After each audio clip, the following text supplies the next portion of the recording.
just the quality now.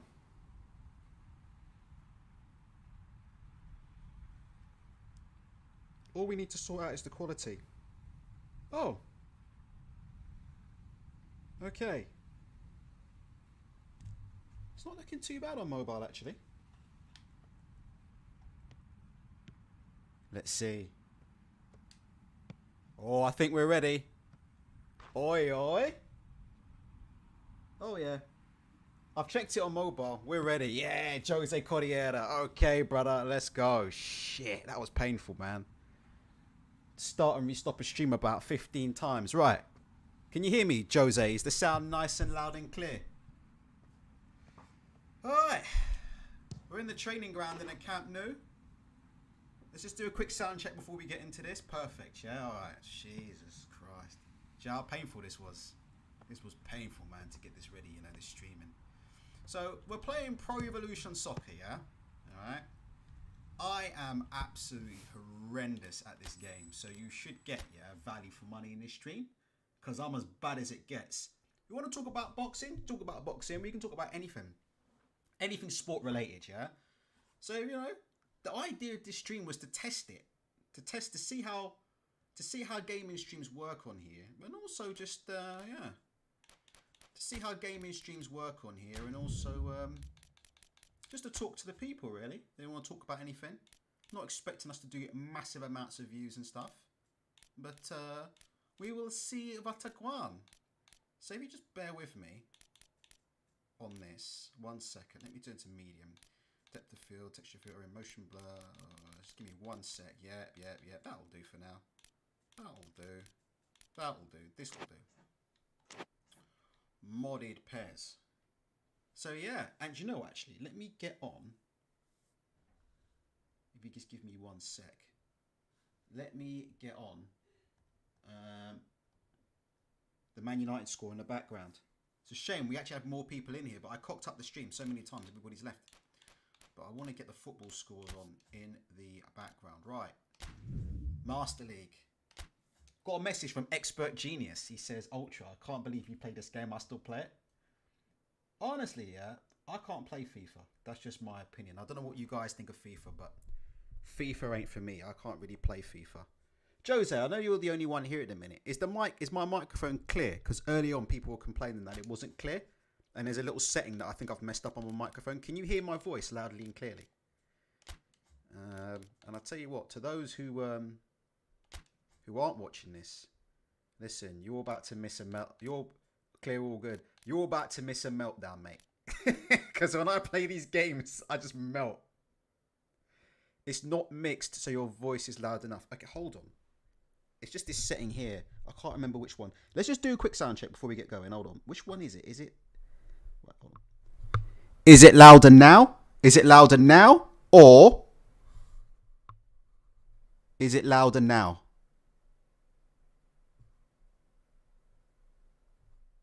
Which one's too loud, Jose? Is this setting too loud? Or is the other one too loud? Tell me. The second one. Right. So this one's fine? Right, okay, right. How's this? I'm gonna pick Romario, yeah, as our manager. What do you know about Romario? I don't watch football no more, but this man's one of the greatest finishers of all time. Seriously. Fine, yeah, okay. You're telling me about Romario. Now, Pro Evolution Soccer's known in it for not having no licenses, yeah? But have you heard of mods before? When you have Pro on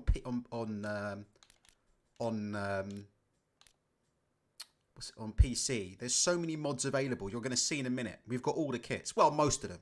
Most of the kits. I think some of them maybe from last season. But I'm just going to check settings. Disable. I can't play. I'm really shit at this game, so I have to play on professional. I'm terrible.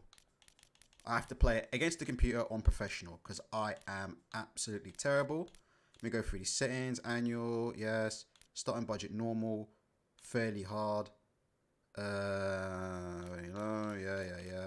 I think we're right on that. London Shaft says Romario 1994 World Cup final penalty. He's just one of the best finishers. Like, I don't really watch modern day football. I actually wanted to be a football journalist, to be honest, yeah. But when you think about like great modern day, when you think about great strikers, best finishers that I've ever seen in the game of football, right? How do you like the look of it so far? Can you see?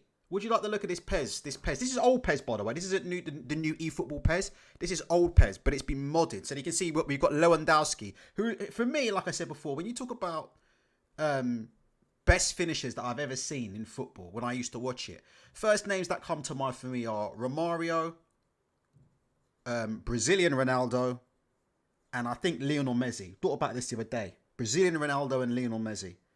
Who would you say? Best finishers you've ever seen for me.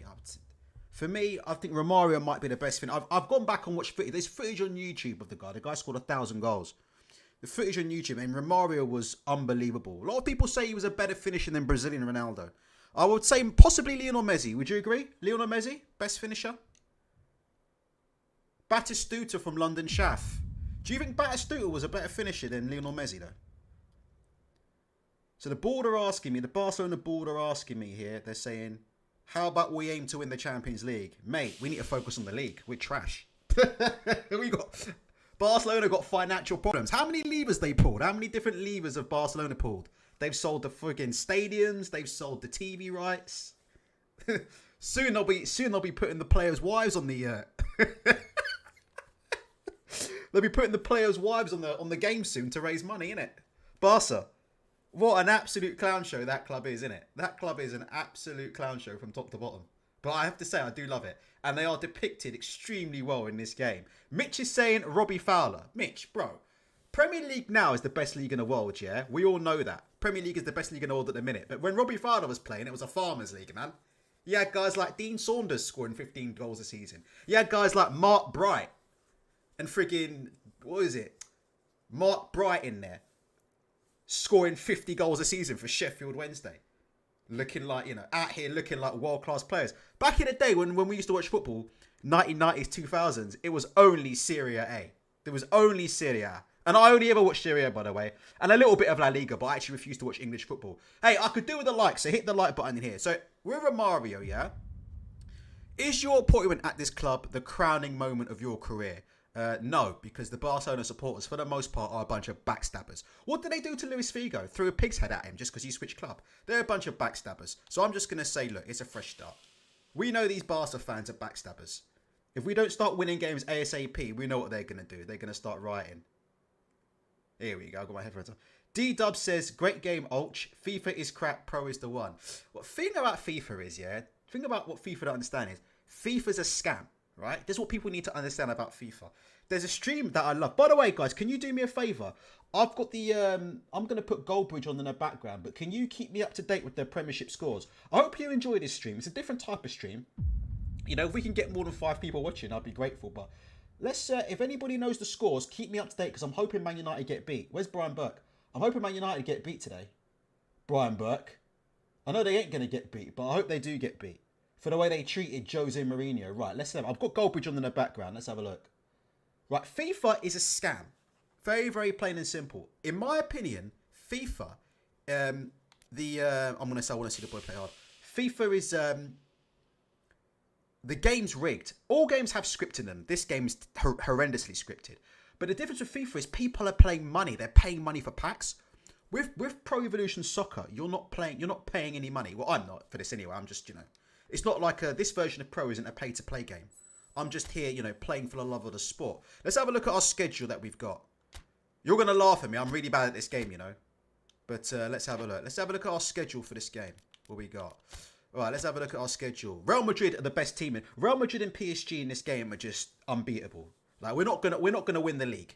We're not going to win the league. Real Madrid are going to win about 36 out of 37 games. Oh, I can see Man United are 1-0 up against West Ham. That sucks. I was hoping they get beat. Hope they get beat and then Glazers out. Right, we've got the national team squad announcement. We've got Almeria at home. Then we've got Valladolid. We've got Mallorca, Villarreal. Our first real big game, isn't it? It's probably going to be against Valencia at home here. You can see on the 26th. And then obviously we've got Tenerife away from home. And look at that. Oh my God, look at this. We're going to get hammered. Look at this. Look, we've got Atletico at home and Real Madrid away. So that's 6 points dropped. So take your bets. Will I still be manager of Barcelona by La Liga match day 8. Or will I be sacked? Look at this, man. Look how they set me up. Atletico Madrid, yeah, and Barca, back to back. I'm going to be out of a job, you know. I'm going to be on the dole for real. And like I say, you can talk about anything sport. You want to talk about boxing?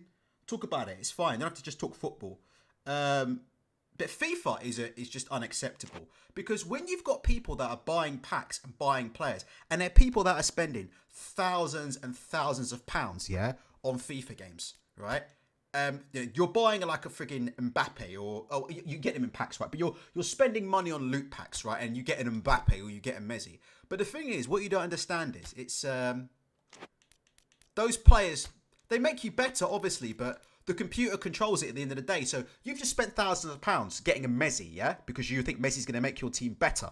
But then all of a sudden you're playing in a game and the computer's kind of playing with the attributes. It's called dynamic difficulty adjustment. If you Google it on FIFA, EA have made a patent on this. They claim this is not used in FIFA, but it's called dynamic. And they were sued for this, and they won the lawsuit, or the lawsuit got cancelled. It's called dynamic difficulty adjustment. They've got a patent on this. But anyway, long story short, here's the bottom line of it, all right? FIFA and EA, in my opinion, you can't have a game and just get the noobs get smashed up to pieces, right? Because then the noobs will stop buying packs. So if the noobs stop buying packs, then FIFA and EA Sports don't make as much money. So what I think goes on, unfortunately, in this system is that I think that there's scripting, particularly in the online games when people play. And I believe there's rubber banding, particularly to help noobs. If you look at that, what I've just typed in, dynamic difficulty adjustment, that's a patent that EA have got. And it's all about collecting statistics on what you do. How often do you play the game? How many packs do you buy? And they use that to influence how your teams actually play in the game. AKA, if you ever noticed in FIFA, someone will be getting beat 2-3, 4-0, all of a sudden they come back.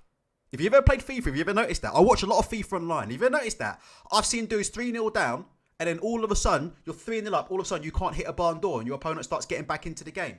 I think it's all done deliberately. That's my opinion on it. And it's done deliberately to make sure that these people keep buying packs. This is our squad, as you can see here. Someone says, why is Aubameyang still in here? Well, because it's Pez. The option file I've got is not up to date. I could have traded Aubameyang, but I've chosen not to because I like Aubameyang as a player.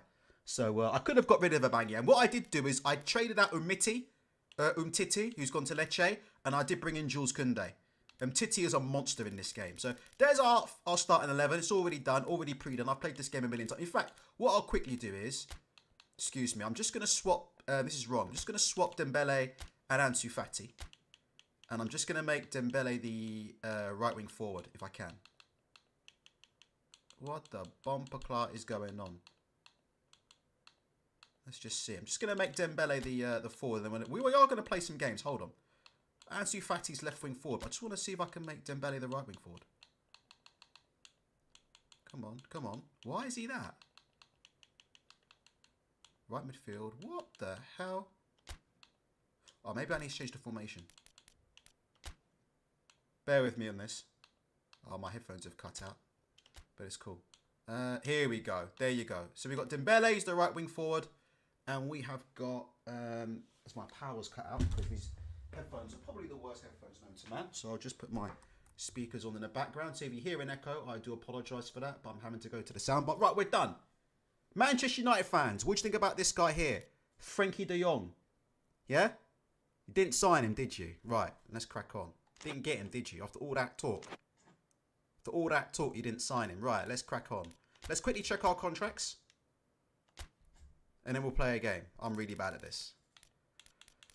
Hope you guys are enjoying this stream so far. Lewandowski, good. This is the only player I really care about. When it comes to contracts in this team, the only two players I care about is Robert Lewandowski, who's got 4 years remaining on his deal, and Dembele's got 2. That's all I care about. Those are really the two heavy hitters in this team. Don't ask me about modern day football, London Shaft, because I haven't got a clue. I haven't got a clue. Honestly, he says, what happened to Bruno? United fans were moving like he was Ronaldo's second coming. I don't watch football anymore, so I can't really comment on Bruno Fernandes. But I do. Do you know what it is with me? I don't watch football, but I do follow Manchester United quite a lot, and I do follow the scores. I don't really want to. Do you know what it is? I spend so much time, following the boxing news and doing other things, right, and playing games. I really don't want to get into watching football again because it's going to become a real time thing. But I am aware that Fernandes is the point of a lot of fan dissension at Man United right now. They're not happy with Maguire. Maguire just gets a lot of abuse, doesn't he? I don't know what you guys think about that. I don't know what you guys think about United and Glazers out in the league this season. I don't know anything about football, but if you want to talk about amongst yourselves, it is what it is. I'm happy to see Arsenal doing well. Anybody but City, really. So I'm happy to see Arsenal. I know they won 5 or 6-0. I haven't really seen much of him because I don't want to watch football anymore. I like Gabriel Jesus as a player. So it is what it is. I'm glad that, when they signed Jesus, I was like, yeah, because I haven't really seen much of him, but I do like Jesus as a player. I don't really watch it anymore. But the players that I do like, I have to say, honestly, because obviously, I'm playing with Barcelona, I've watched the little bits and bobs on YouTube of Barcelona. I do like Frankie de Jong as a player a lot. I really do. I like the way he receives the ball from the keeper, beats the press, very good dribbler, exceptional passer. Decent turn of pace as well. Can break from his own box into the opposition box. I say, I do like him as a player. I've always liked them kind of number 10. He's not a number 10, but I've always liked Terraquistas and who are true number 10s like Totti's and people like that. And I've always liked ball players in the middle of the park. So like Xavi's, Iniestas, Pirlo's, people like that. Now look, here you go. This is what you get with modded Pez. Can you see? So we're playing at home against Almeria. Look at the kit. Can you see the kit? Can you see that? It's Pez, but look at the kit. And you'll see the standard of the kit and the standard of the graphics in a minute. Guys, can you hear the sound from the game? This is the first La Liga game of the season. I am awful. Let me tell you that now. I am awful. I don't know if I'll win this. I stopped playing this. I played it and I went on a real good run. Top of the league. And I only drew one game. Actually, I only lost to Real Madrid. Crazy D3 says, who do you support back in the day? Barcelona stand at the dawn of yet I only really watch Italian football, so heavy on Italian teams. The question being, of course, how ready are they? It's a great time to be a fan. Smiles are beaming. Can you guys hear the sound from the game clearly? What do you guys think about the graphics? This is modded Pez. This is Pez 2021. Can you hear the stadium and the Barcelona chants in the stadium? What do you guys think? That match day feeling is well and truly back. It's quite well modded, isn't it? I could have lied and told you it's FIFA. You probably would have known anyway. But as you can see there, look, the licenses here are on a problem. We've got them all. All the licenses, all the competitions, Champions League, Europa League, all of that stuff. We've got it all. Don't worry about that. What do you guys think? Give me some feedback. Now let me know if you can hear the sound all right. There's Lewandowski. These are the latest kits. We've got all of Barcelona's Spotify kits from this season. Looks stunning. Thank you, Gaffer. Can you hear the sound as well? Can you guys hear the stadium? Because it plays like the Barca theme song, and in the game you'll hear the actual Barca. In the game, as we're playing the game, you're going to hear the actual Barca chants. Yeah? Yes, Peter, and I believe same as Madrid. We've got the mods. I think the mod came with some additional stadiums. So when you if we do go to the Bernabeu, it looks exactly like the best talent and management. Well, this is it, guys. First game of the season. Actually, there's something I quickly want to change in my settings. I just want to make a strategic change because this Barcelona team do play a very, very high line. And in PES, you just can't get away with a high line like that. You're going to get smashed. Well, I can't because I'm trash. Look at that. You see the night boots? What do you think about them boots? See them official night boots? I told you about PES, man. PES is, it's not perfect. In fact, it's a piece of garbage, really. But look, it is what it is. Look, we're not doing pay to play, buying packs or anything. Let me just quickly change something here. Just give me a sec. And I just want to change these preset tactics because this defensive line, all out defense, pressuring, aggressive. I just want to pull this defensive line back a bit. And I'll leave it at that for now. I do want to sit back. We all know Barca play a very, very high line. And they press quite hard, don't they? But in PES, I just can't get away with it. All right, you ready, guys? First game of the season. Let's see. I'm not very good at this, so I'm just going to let you know. Jim, who do you Sergio Roberto, we've got playing Yeah, on the Robert right-hand side. Lewandowski. He's just about the perfect What I might do, all-round striker. just give me a sec. Not I least might just because he can turn finish down the equally well with commentary. Give both me a feet, sec. Peter. Yeah, I'm just going to turn off the commentary. Is that all right? Yeah, because you don't need to hear me and the crowd and the commentary. The commentary's garbage. Okay, here's Jules Koundé. Here's Sergi. I've got Pedri in here. Pedri's young, but as you know, as we keep playing him, he'll keep improving. That's how this game works in obviously in Master League, isn't it? The stats go up the more you play them. But at the minute, I'm just trying to settle into the game because I'm really, really bad at it. The passing's quite shit. There's Sergio Busquets. You can see there's Jordi Alba there on the run. And I'm just trying to tiki-taka it, aren't I, really? Bit of fake tiki-taka. Ooh. The problem with this game is, when the computer goes 1-0 up, they really sit in. If you just look at them 2 lines they've got there, and I find them really hard to break down, because I'm just not very good. So we'll take... Dembele. Ooh. There you go. First star. What do you guys think of the game? Looks pretty cool, doesn't it? It's alright. And I think, like I said before, like... I like it. It's quite slow paced. For me, it's kind of cool. Anyway, I'll answer your question about Fury Chisora in a sec, London Shaft. It's an absolute disgrace. Hold on. I don't want any runners in the box. We dash in. It's Jordi Alba. Whipping it in. Dembele's there. It's Pedri. Ah, you munt. Shoot. Ah, see, I'm not very good at this, but the defence is quite resolute, you see. They've got them 2 lines of 4 right in front, and it's just, you're trying to tiki-taka around these 2 lines of 4. Can you see they're really sitting in? Just that little ball to Lewandowski, and you see that? They're pretty compact at the minute. So as you can see, I struggle to score goals in this game, and here comes the counter, and you can see the counter attacks where they try and hit you. Let's try again with Lewandowski. Oh, Lewandowski saved. Oh, did you see that bottle job? Oh, that was a bottle job of the year. Give me the bottle, put the bottle emoji in the chat there. If you're watching there, put the bottle emoji in the chat for me there. What a bottle job. That should have been 1-0. I can't even finish from 2 yards out with Lewandowski. Who are your guys' favourite players right now? I have to say, I do like Lewandowski. I've seen the footage of his finishing. He's there. Oh, my Lord. I do like a bit of Lewandowski right now. So London Shaft says, question.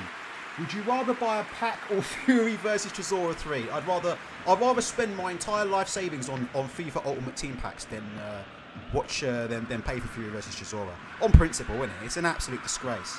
From top to bottom. There's no getting around it there. There's no getting around it. You see United is still 1-0 up against West Ham. If Man United get beat, I'm cancelling this stream, you know. I'm shutting the stream down so I can go and watch Goldbridge have a meltdown. Good tackle there by Sergio Roberto. That's my plan. Hoping that West Ham get a goal, and then I'm just going to kill this stream off. As you can see, my defense. Oh, Frankie de Jong. Frankie de Jong's really good in this game, you know. He's Dembele. He's got a lot of pace. There's Fati. Look, I think Lewandowski's on. The game is really clever because strikers really do, I have to say in this game, they really do behave very similar to how they behave in real life. So if you watch someone like a Lewandowski, he literally sits on the shoulder. And as a result, he gets called offside a lot in this game because he literally sits on the shoulder. Literally. He sits right on the shoulder, doesn't try and use pace or dribbling or anything. He just sits on the shoulder and he tries to just beat the offside trap. Not quite Inzaghi-like, but kind of similar. Little dink there, look. Oh, I just can't get it off. Pedri. Chester. Ah, you fucking munter. Oh, here comes the counter. This is what I'm worried about. Here comes the counter.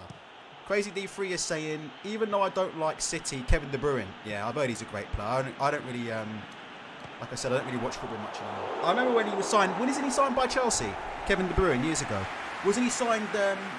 Didn't he go from Club Brugge to Chelsea originally? I remember when Chelsea tried to sign him. They got in a bit of trouble for that. There was some kind of tapping up or something that happened. But am I right in that? Chelsea were pretty big on Kevin De Bruyne, right? And then didn't work out or something, right? And now he's turned into... I don't watch football anymore, but he's turned into one of the best players in the world, right? Players I like to watch. I'd say I think Lewandowski's a fucking proper striker. We don't have... Do you still think we have, like, proper strikers in football? Like, them proper number 9 type strikers? Do you know what I mean? I'm not talking about these false number 9s that they've got these days. I'm talking about real thoroughbred finishers. Like, I'm talking... Do you know what I mean? I like goal scorers, man. I like finishers, man. I'm talking about... Brazilian Ronaldo wasn't just a finisher, he was more. So I would say like Romario, but it was like Shearer, who I didn't really appreciate at the time, innit? Shearer was just a pure finisher. Like Inzaghi. Would you agree with that? Like Inzaghi was a pure finisher. And someone said Batistuta earlier on. Crazy D3 saying Benzema. But do you not think Karim Benzema is capable of just playing just short? Do you not think Karim Benzema could play as a second striker? Because he's very good at dribbling, isn't he? Is he not? Isn't he good at picking up the ball, dribbling, finding people, feeding people? Like, you know Shearer, like Inzaghi, right? Inzaghi was useless in every other way other than just being in the box, beating the offside trap and just getting on the end of things. Do you know what I mean? I think Benzema's got a bit more to that. You could play Benzema, I think, as a second striker. But I don't think you could do that with a... with someone like an Inzaghi or somebody like a Shearer. I don't think that works as a second striker. They're just number 9s. Like even Batistuta, they're just number 9s. They can't dribble. They can't. They can't do anything other than hit the target. Yeah, old school, proper number 9s. Someone said Harry Kane. I haven't watched much of it, but Harry Kane could be in that discussion. What about Lewandowski? Is he not like a proper number 9, Lewandowski? I'm trying to think. I watch a bit of Serie A. We ain't really got no... Who have we got in Serie A? Lukaku. He ain't... I don't think Lukaku's a... What do you think about Big Rom, the donkey? Do you think Big Rom is an out-and-out finisher? Oh, maybe. They're going to score here. I'm in big trouble. Oh, you can see that coming a mile off. I am shocking at this. Ibrahimovic is not an out-and-out goal scorer, in my opinion. Crazy D3. But I could be wrong on that. I've gone 1-0 down already. Ibrahimovic, I would never call Ibrahimovic a straight up like... He's a good target man, isn't he? He's a good target man. Whip the ball into him. You can come short, drop short of that back four. You can hold it up. You can turn the man, and he can feed other players, didn't he? He's another guy who can play as a good second, isn't he? But he's not like a Shearer. Do you know what I mean? Like, what could Alan Shearer do apart from hit the ball hard and finish? Like, if Alan Shearer gets the ball short of the back four, what's he going to do, innit? Just going to give it and get out, innit? All he does is finish. Like, I don't know. I could be wrong. I don't know what I'm talking about. But someone said Harry Kane. I buy into Harry Kane. He's a very good finisher. As I'm 1-0 down already. Tony Yeboah. Bloody hell, we are going a bit far back. Pedri. Lower. Do you know what? It's so hard to play this game and talk at the same time, so I'm definitely going to lose all these games, but I'm just going to end up restarting this season. I ain't going out like this. This is terrible. Can't believe how bad I'm playing. Ball. Lewandowski. Jose Correa says Rivaldo. Rivaldo was a number 10, straight up. He was a terrible. Rivaldo was a second striker, if that. Rivaldo was a straight-up second striker. He was never a finisher. And his goal-scoring record suggests that as well. I think when you look at Rivaldo's goal-scoring record, but, I mean, phenomenal player. World Player of the Year, isn't it? World Player of the Year. Fowler. Anybody mentions Robbie Fowler again, they're getting banned. Stop mentioning Fowler. Dude's out here talking about fucking Lewandowski and Benzema. Dembele. Out here talking about freaking real finishers, man. Come on, give me some real finishers, man. What about Mbappe? I know Mbappe, you could say he's not really a pure striker because he plays... Let's talk about finishers then, right? Give me your best finishers. Let's hear them today. Give me your best finishers. Who are your favourite finishers? Let's talk about today. Educate me on modern day football. Who are the best finishers in today's football? I don't watch it, so tell me. I'll tell you now. Best finishers in modern day football right now. The names that come to my mind are Lewandowski, Messi, Mbappe. Those are the first names. Someone said Haaland. I haven't watched much of him, but you'd have to put him in there, given how many goals he's scoring. So I'm happy with Haaland as well. Haaland, Mbappe, Messi, Lewandowski. Real finishers. Darren Bent. The only thing Darren Bent ever finished was Jamelia. Sergio Roberto. Oh. Darren Bent. The only thing Darren Bent ever finished was Jamelia. Oh, dear, I can get in trouble for that. For those who know, Darren Bent. Oh, no, that wasn't Darren Bent. That was Marcus Byfield. My bad. Jeez, Darren Bent's lawyers are nearly going to get in touch with me there.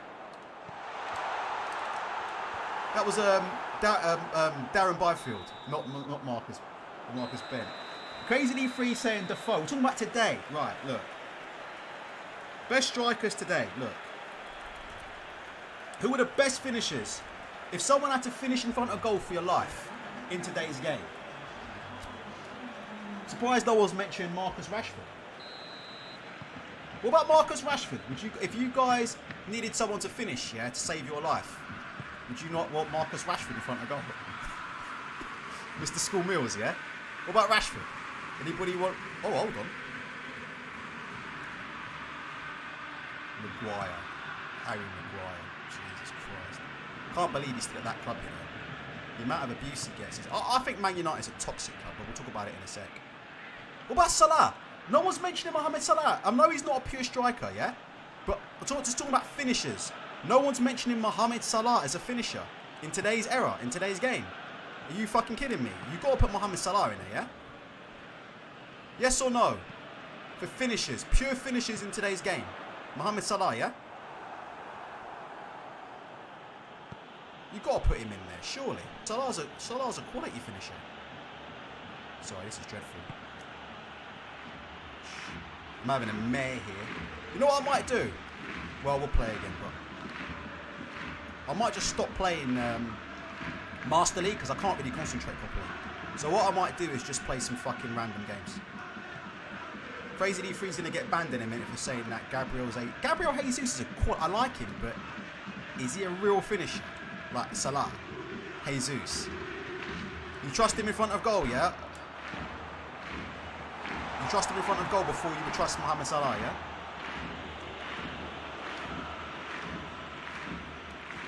I don't know about that. Start a gaming channel, says Little King. Well, no, you have to be good at games to do that. And right now, I play much better football than this, but it's just the chat's distracting me. But it's just, we're just here for a chat. This was quite decent. Lewandowski. Oh my gosh, I've come close real twice. Yeah, let's talk about United. Let's talk about Ronaldo. We'll talk about this. This is one thing I do know about in football, right? What do you mean about the way that Erik Ten Hag is treating Cristiano Ronaldo at Man United? I think Man United as a club are a fucking absolute disgrace, you know? I think he's an absolute disgrace. Do you know that? The way he's treated Cristiano Ronaldo. The man scored 18 Premier League goals last season and was their top goal scorer. And he hasn't been given a chance, has he? He hasn't been given a chance. And that's the problem why he's walking down the tunnel and shit. Because that Muppet Ten Hag, a.k.a. Conehead, he's a complete disaster in my opinion. I don't care how many times Man United beat West Ham. Mark my words, yeah? He'll be in the hot seat very soon, Ten Hag. Jury's out on him. He's an absolute disgrace. You know that? Erik Ten Hag. The man had a guy called Ronaldo scored 80. It's not like Ronaldo. People saying Ronaldo's on the slide. Well, he scored 18 Premier League goals at the age of 36, 37 years old. So work it out. He wasn't on the slide last season. He was their top goal scorer. How many times did he bail them out in the Champions League as well with last minute goals? Like Ronaldo scored like 3 or 4 like 90th minute goals in the Champions League. This is gonna be 2-0. Oh dear. It's a joke, isn't it? And then Ten Hag comes in, and he treats Ronaldo like he's a bench warmer. He starts playing Martial. Oh my lord! Anthony can't stay fit. Martial. When was the last time he was fit? When was the last time Anthony Martial was fully fit? Probably the last time I had hair. He's just Ten Hag's a clown. You got a player like Ronaldo. You got to show respect, man. That's why I'm hoping he comes to Italy and goes to Roma. I'm hoping he'll end up with Jose Mourinho in Roma because Roma need a finisher. Because talk about players that are good finishers, Tammy Abraham ain't cutting it. Tammy Abraham ain't cutting it out there, man. I like him, but Tammy Abraham ain't cutting it. Chris Smalling has scored more goals this season in the league than Tammy Abraham. So Roma need a striker, ASAP, yeah? So I'm hoping we can get Ronaldo. I'm hoping we can work out a deal. Seriously, I'm really hoping that in January that we can get Ronaldo. Ronaldo needs to forget Champions League football. He's not even getting in the first team for the fucking Europa League at the minute. That's how disrespectful Ten Hag is. Oh my lord! I can't believe we haven't scored. You're a clown show, mate. Let's see if we can turn this around. Oh. Let's just see if we can turn this around. One sec. Pedri. Oh my gosh. Crazy E3's laughing at Tammy. Yeah, United are a comedy show now. But it looks like they're going to win today. So today's going from bad to worse, isn't it? It's one of the only things I have to look forward to in my sad little life now is United getting beat. And then you hear Glazers out afterwards. Every time they get beat, Glazers out. When they win, Glazers... You never hear no Glazers out unless... Oh my gosh. Cheren's here. I'm terrible at this, bro. We're getting beat by Almeria. But I just think it's the chat distracting me. You looking forward to Qatar? Says Crazy D3. Yeah. If Gary Neville's emigrating there, then yeah, I'm up for it. If Gary Neville's up for it, it is. If Gary Neville's emigrating and promises never to come back, then I'm up for it. Look at that. Look at that last minute diving header. I can't believe I'm getting beat. I can actually play, you know, but oh my gosh, it's the chat, isn't it? Come on, come on. Come on, PK. Come on, Pedro. I think I'm going to bring on Depay, you know. Big Davis says, could be worse, you could be a Liverpool fan. Liverpool last season went to the final of every single major competition, didn't they, right? Liverpool nearly won every single major trophy last season. So, look, had a really bad start to this season, but, I mean, last season they were phenomenal. They were in every single major final, isn't it? So, yeah, it is what it is. Klopp out and all that. We see it all over the internet, Klopp out and all that, but I don't know. Jury's still out. I don't really watch it, but you've got to think Liverpool will come back. It's only last season they were probably the best team in fucking world football. I mean, look, I know they flopped a lot in the finals, but sorry, if you get to 3 finals like that, you're the best team in world football. I know Man City won UEFA Team of the Year, didn't they? How does that work out? How did Man City win FIFA's Team of the Year when fucking Liverpool got to 3 straight finals? How did that fucking work? But you know what FIFA are, don't you? Right, this is going to be a loss right now. Let's just see. Last 5 minutes. This guy Ansu Fati really pisses me off. I call him Ansu Crappy. He's really annoying. Couldn't finish his dinner. I wouldn't trust him to finish my pint, to be honest. You know? A lot of the actions come out wide as well. Look, they haven't been able to really get into the centre. Little dink there. Lewandowski. Oh, he's offside. Oh my gosh. Look, you see what I'm saying? Look at that. He just played on the line. Look at that.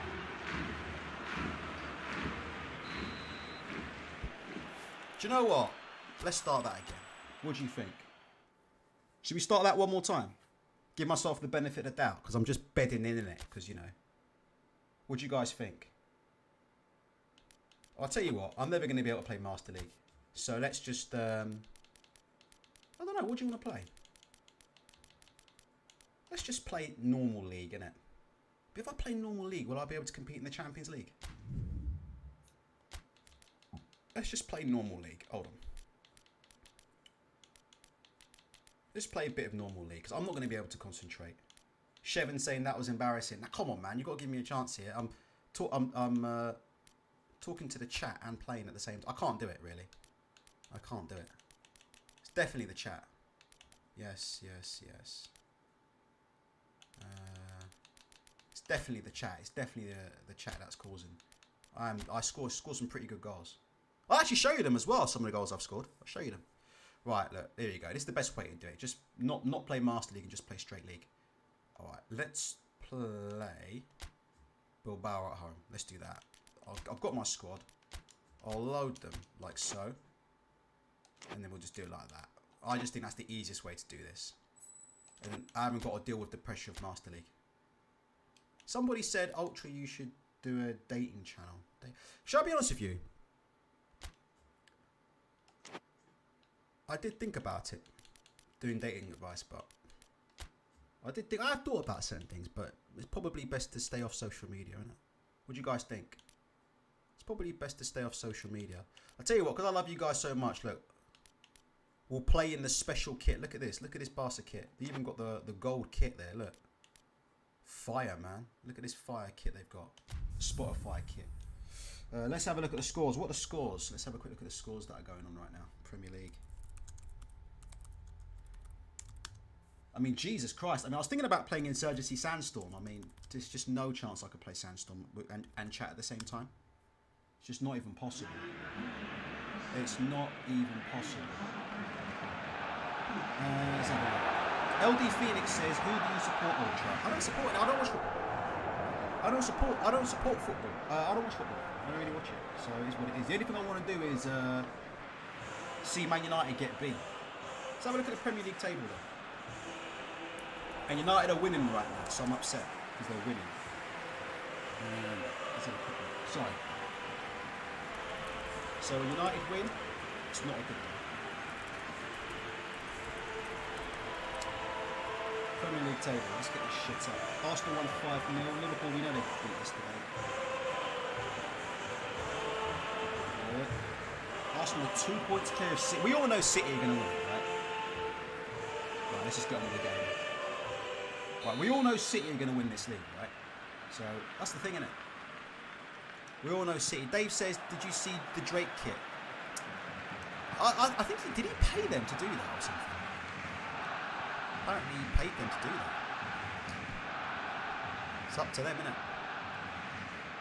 It's up to them if they want to be paid by Drake to have his... I just think it's a bit cheap, isn't it? I don't know how you guys feel about that. To me, it's cheap. Barcelona Football Club's an institution, right? You shouldn't be having Drake OVO fucking symbols in your kit, man. Do you think Real Madrid would ever do something like that? So on a serious note, can you ever see an institution like Real Madrid saying, yeah, we're going to have our kit and we're going to have Drake's OVO symbol in it? They just wouldn't do it. It's just like... It's just, Real Madrid is a premium brand. You just wouldn't do stuff like that. So yeah, I don't think it was a great move, to be honest. I don't think it was a great move. Yeah, it is what it is. We'll keep going for a little bit longer. It's good to see that at least I know how to get the game news streams working. Because we had so many attempts at this because it was just a fucking disaster. We had so many attempts because I just couldn't get it going properly. But it is what it is. But we'll do the best that we can do. But yeah, man, talking about, you know, what's been going on really in the sport of boxing, really, you know. I think, like I said before, boxing in this country is really taking a turn for the worse. I mean, I didn't even watch it last night. Oh, I couldn't get into Lewandowski. I didn't even watch it last night, you know. I just, who wants to watch Johnny Fisher? No disrespect to Mark Tibbs, but who wants to watch Johnny Fisher? You know, fighting another Lithuanian cab driver. This is good football. Oh, you like that, Shevin? Oh, how did I not score that? There you go. You like that, Shevin? You missed that there. That was, look at this. This is how we can play. Look. Look at this, look. Oh my gosh. I can play the tiki-taka. That was a bit special there. But I think was that Ansu Crappy? He's fucking horrible. He is. Get on the end of that, Pedri. I don't want to do anything because I'm in the box. Oh, come on, Sergio. Yeah, but you know, if you look at the skate, it's hard to get really passionate about British boxing at the minute. I don't know how you guys feel about it. It's hard because it's just like, you look at the schedule, right? Fury and Chisora, fucking hell. If I didn't have a YouTube channel, right, I'll probably watch that the next day or something. And I like Tyson Fury, right? No question about it. And I understand why the fight's happening to a certain degree, right? But at the same time, you know, it's just, oh, Jesus. It's just no good, is it? It's just no good. It's no good. It's no good for the sport, really. Anthony Joshua, again, we haven't talked about him. He's out for till next year, Anthony Joshua. I mean, you've got Dillian White fighting Jermaine Franklin. It is painful, but We could have had Anthony Joshua versus Tyson Fury. I really believe we could have had that fight, to be honest. I'm not a believer in the... Uh-oh. Good pass back to keeper. I'm not a believer in the whole thing that it was all a setup. Do you know what I mean? I'm not a believer in the whole thing that it was a setup. Because why would you spend money on lawyers? Just, you know, for a fight that you've got no intention of making. That's why I disagree that Frank Warren, they always... oh my God, I can't read that out on this stream. Are you kidding me? Mrs. Ultra's here. She's just read something out there to me on a text message, which was a message that I can't really reply or respond to. I can't believe you've done that to me on stream. I can't repeat that. People get the wrong idea about you, Mrs. Ultra. You're not inclined that way. Sorry about that. I'm tempted to tell them, you know. Should I tell them? No one's watching. There's only 17 people watching. Alright, this is an exclusive. Mrs. Ultra just showed me a text message. She's saying, I am the best finisher you'll ever meet. I will finish you in bed. There you go.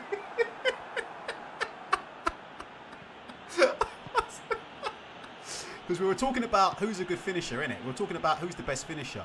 But then we had to stop in it because people started bringing up fucking... Who are these people bringing up? People were bringing up like Darren Bent and shit. Talking about who's the best finisher in football. Bringing up Darren Bent and shit. Bringing up Darren Bent, we had to stop it. I was trying to say, hold on a minute, guys. We're talking about like Lewandowski and shit and Haaland, yeah? And do start bringing up fucking Gabriel Jesus. I like Jesus, by the way. But as a finisher, get the fuck out of here. Darius Vassell. Who said that? Dave. Vassell. He played for England, though. He weren't that bad, you know. Vassell. Let's carry on. Right.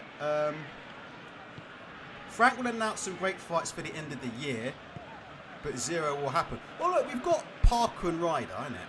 I mean, when you're looking forward to Parker and Ryder, it's a drought, isn't it, in British boxing? What is it that Master P said? It's a drought, but we got dope. We got dope. We got dope. It's a drought, but we got dope, and it's gonna cost you more. It's a drought in British boxing, let's be honest. Looking forward to fucking Ryder and Parker. It is pretty bad.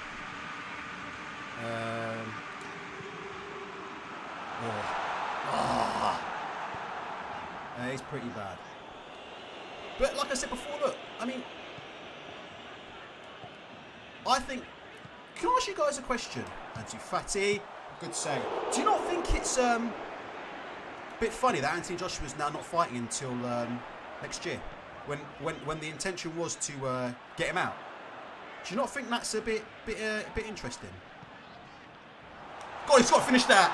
Thank you, Robert Lewandowski. There you go. First goal on the stream. You know, I'm not a bad player. I mean, I'm not playing anymore. I'm just playing the computer, but on a low mode. But I can score every now and again. That wasn't a bad finish, though. But what was I going to say? What was I saying before about? Yeah, Dave says TUE. I mean, it is what it is. If you look at Lewandowski, can you see? Look, it just plays just off the line here. Oh no, he just goes to the decent finish. Decent finish. That's his first of the season. Decent finish there. Just had to lift it over. A little dink there. Just lifted it over, and there you go. Finished that with the right foot. We're up and running now. The first goal's come now, so hopefully their team will settle down now, and I can give you a bit of entertainment.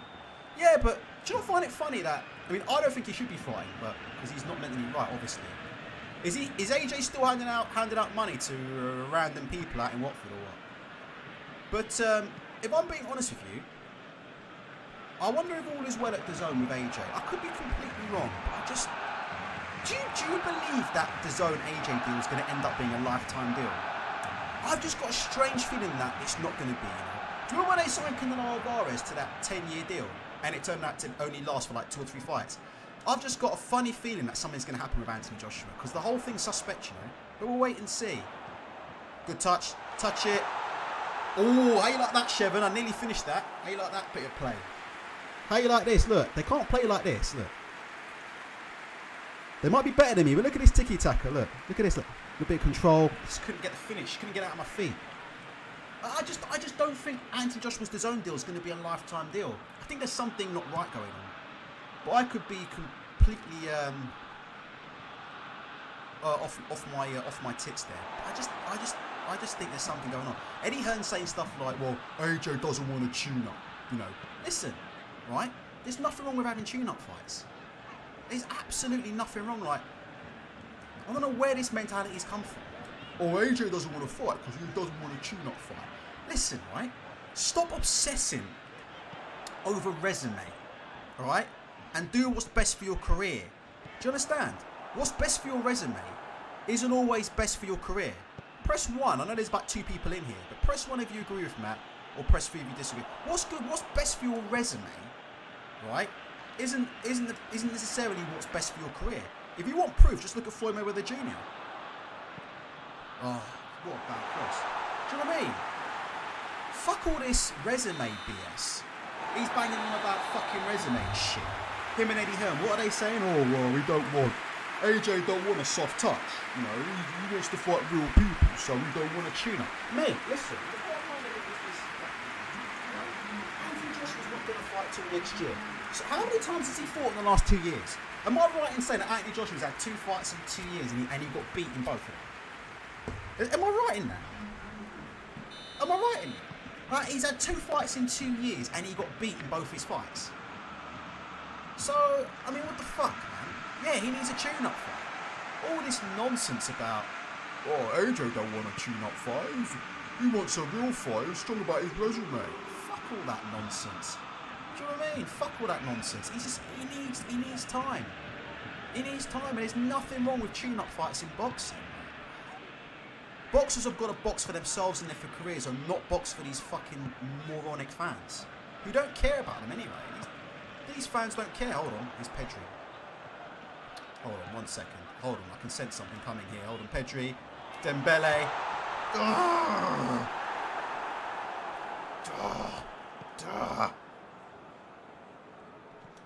Oh, here we go. Hold on, Lever's got it. Get that in. Oh, it's cool. Then she says, yeah, is he sticking with Garcia? I mean, especially in Anthony Joshua's case, where he has got, literally, he's a man who has like 55 different trainers, right? So the man has 55 different trainers. You don't want to keep going in with new trainers in big fights. You want to have a couple of tune-up fights, get your team together, get ready, and actually build some momentum.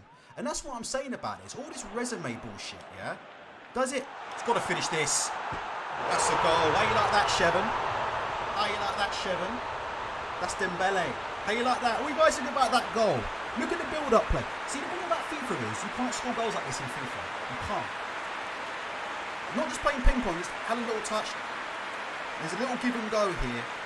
Look at that, little touch there, and look at that for the finish. Alright, so, yeah, it is what it is. But I just think, you know, all this resume stuff is just, it's going to ruin his career if he's not careful.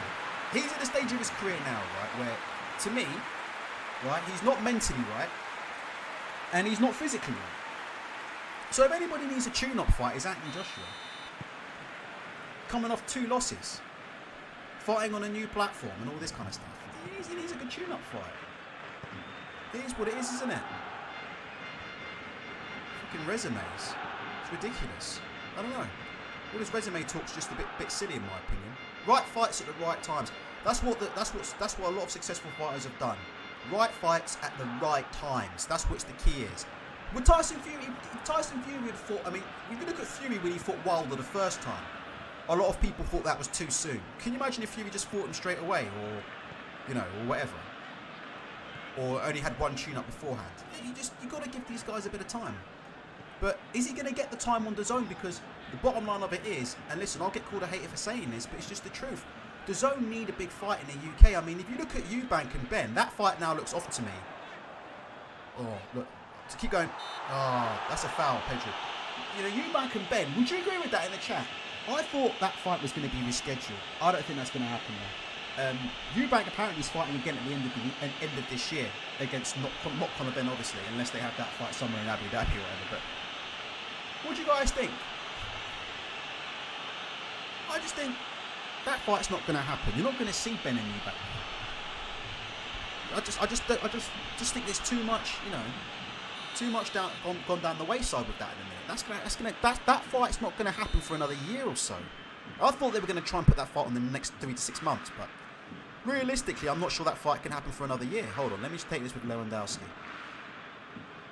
Give me a sec. That's in. I mean, it is on the low mode, to be fair. I'm not playing on the greatest mode of all time. I'm only playing professionally. So give me a chance, yeah? Give me a chance. But still, it was what it was, isn't it? We can only deal with the tools that we were given. And we got criticised by Shevin for playing a bad brand of football. But that's 2 goals now for Lewandowski, yeah? And 1 from Dembele. What do you think about that goal there? Give me a sue for that goal. You may need to step up. Get the hell out of here, man. Crazy.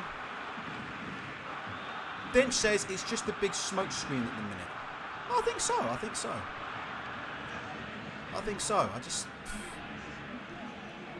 I spoke to Riku today. You've all seen my show with Riku, right?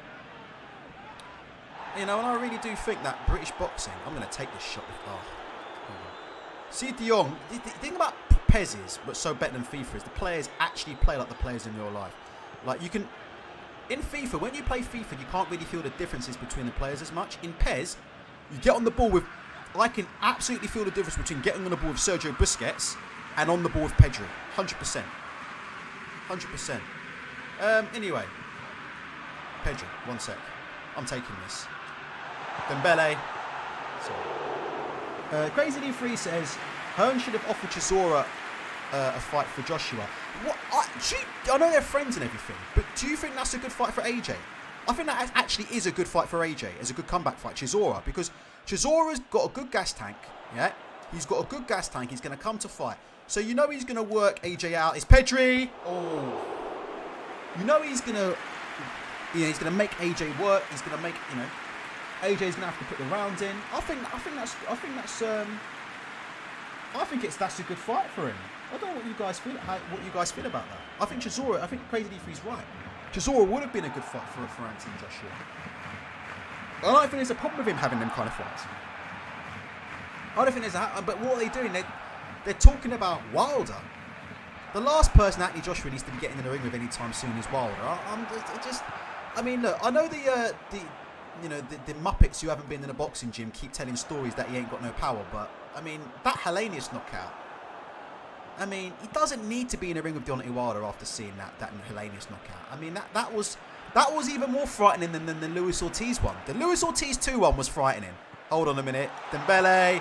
Oh, come on. But,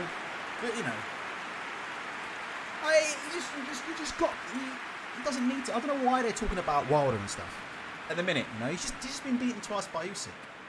Or the Wilder fight's a huge fight. Well, give him time. He's just, he's been hurt quite badly in his last 2 fights. So, I don't know. I think he needs a little bit of time. We need to see, just make sure. I'm not saying he's a finished fighter, but we need to see what Anthony Joshua's got left in the tank. Because I'll be honest with you, hand on heart, I don't believe you can take a punch from Deontay Wilder. I don't know what you guys think about it, but I'm just going to be hand on heart honest with you. Right?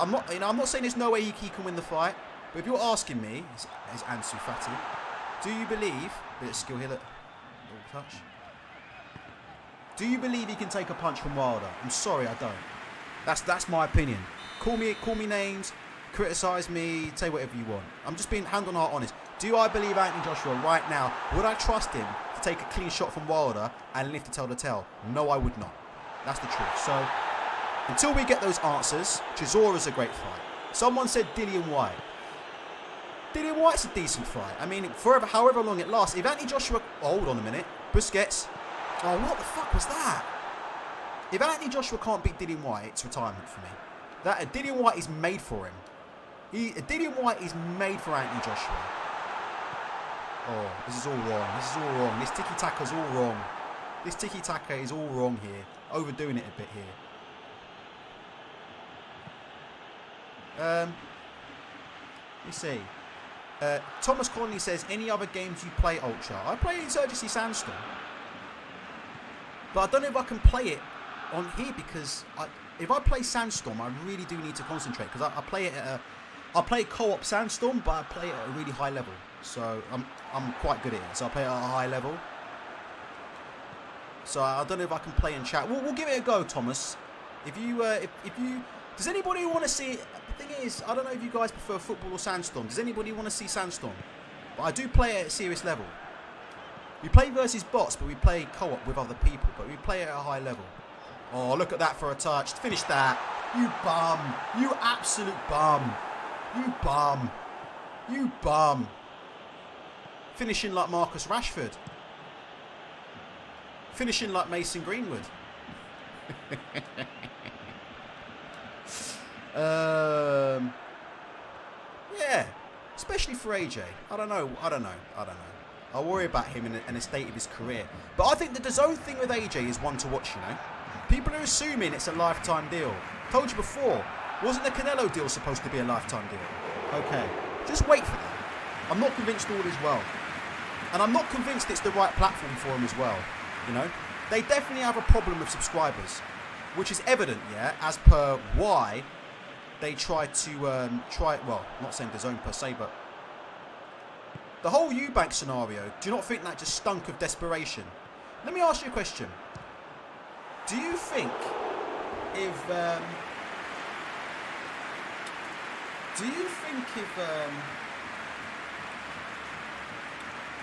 Matchroom, Eubank and Ben was a Matchroom Sky show, right? Do you think if Eubank and Ben was a Matchroom Sky show, do you think that fight would have got called off a bit earlier?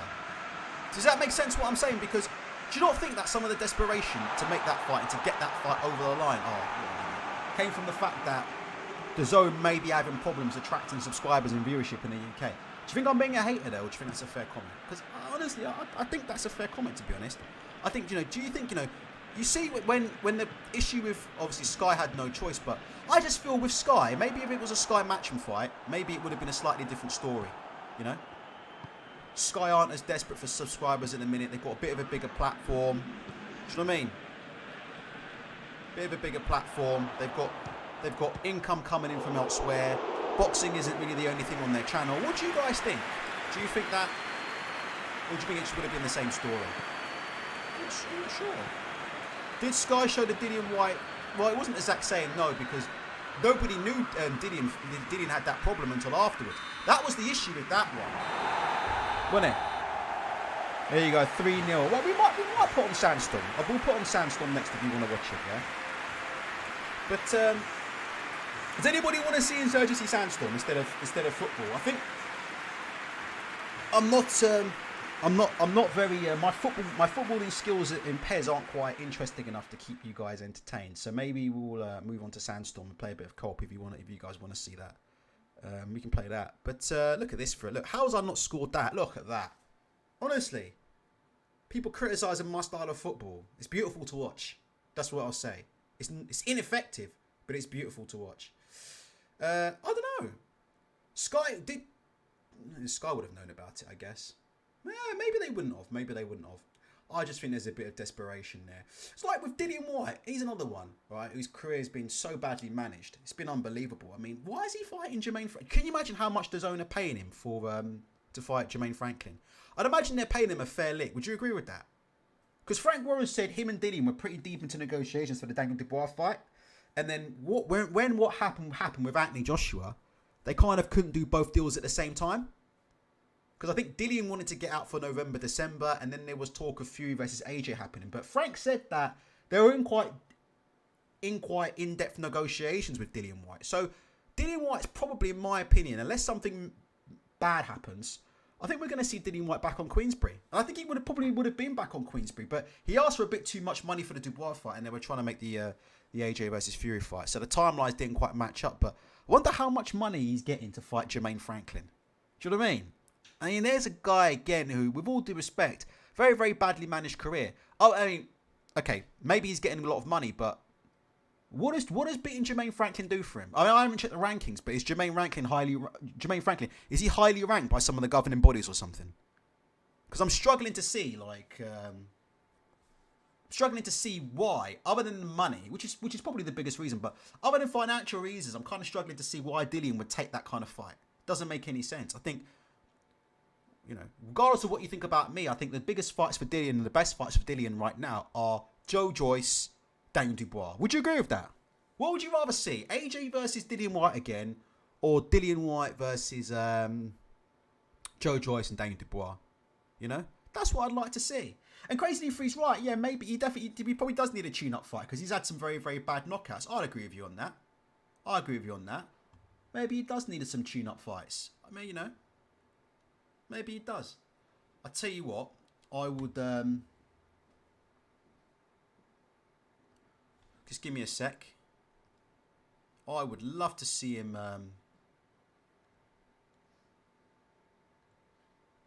Give me a sec. Hopefully this is coming on now. We're just switching to Insurgency because it is what it is. Hold on. Give me a sec, alright?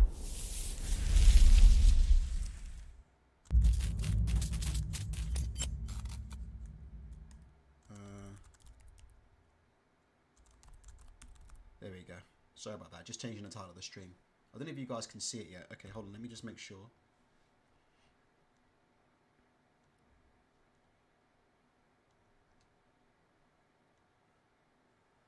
Give me a sec. Oh my god, my stomach's going like crazy here. Got a really bad stomach and bad other things as well. Right, hold on a minute.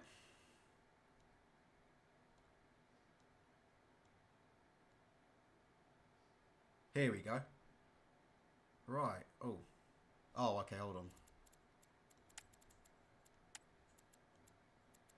You guys suck balls, so I've got to basically play this at a really low rate. Give me a sec, yeah. I can't play this at my proper ratio like I normally do because you guys won't be able to see it properly. Just give me 3 seconds, all right? Here we go.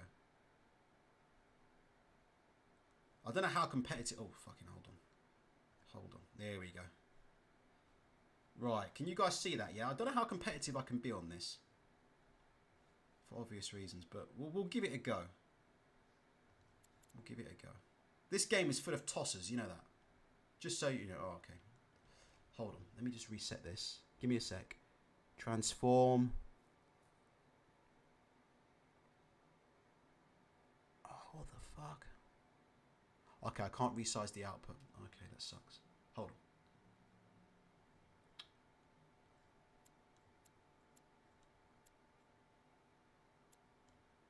Nearly there. Sorry, I'm just trying to shrink this window. Does it have to be like this? Just give me 1 sec. Hold on. No. Here we go. Video. Oh, I can't do it unless I stop the stream. Okay. I can't do it unless I stop the stream. So basically, to satisfy you guys, I have to play on a really, really small screen. I don't know how I'm going to do this. How am I going to play Insurgency Sandstorm on fucking 1080 by fucking... How is that even possible? Oh, what the fuck? That can't be right. Hold on. Can't I just change the stream settings? Come on. Okay, please turn off any outputs. Yeah, but if I stop it... Okay, I won't bother. Alright, we'll try it. Sorry about that. Alright, you guys want to see it then? Alright, let's see. So servers are full of tossers at the minute.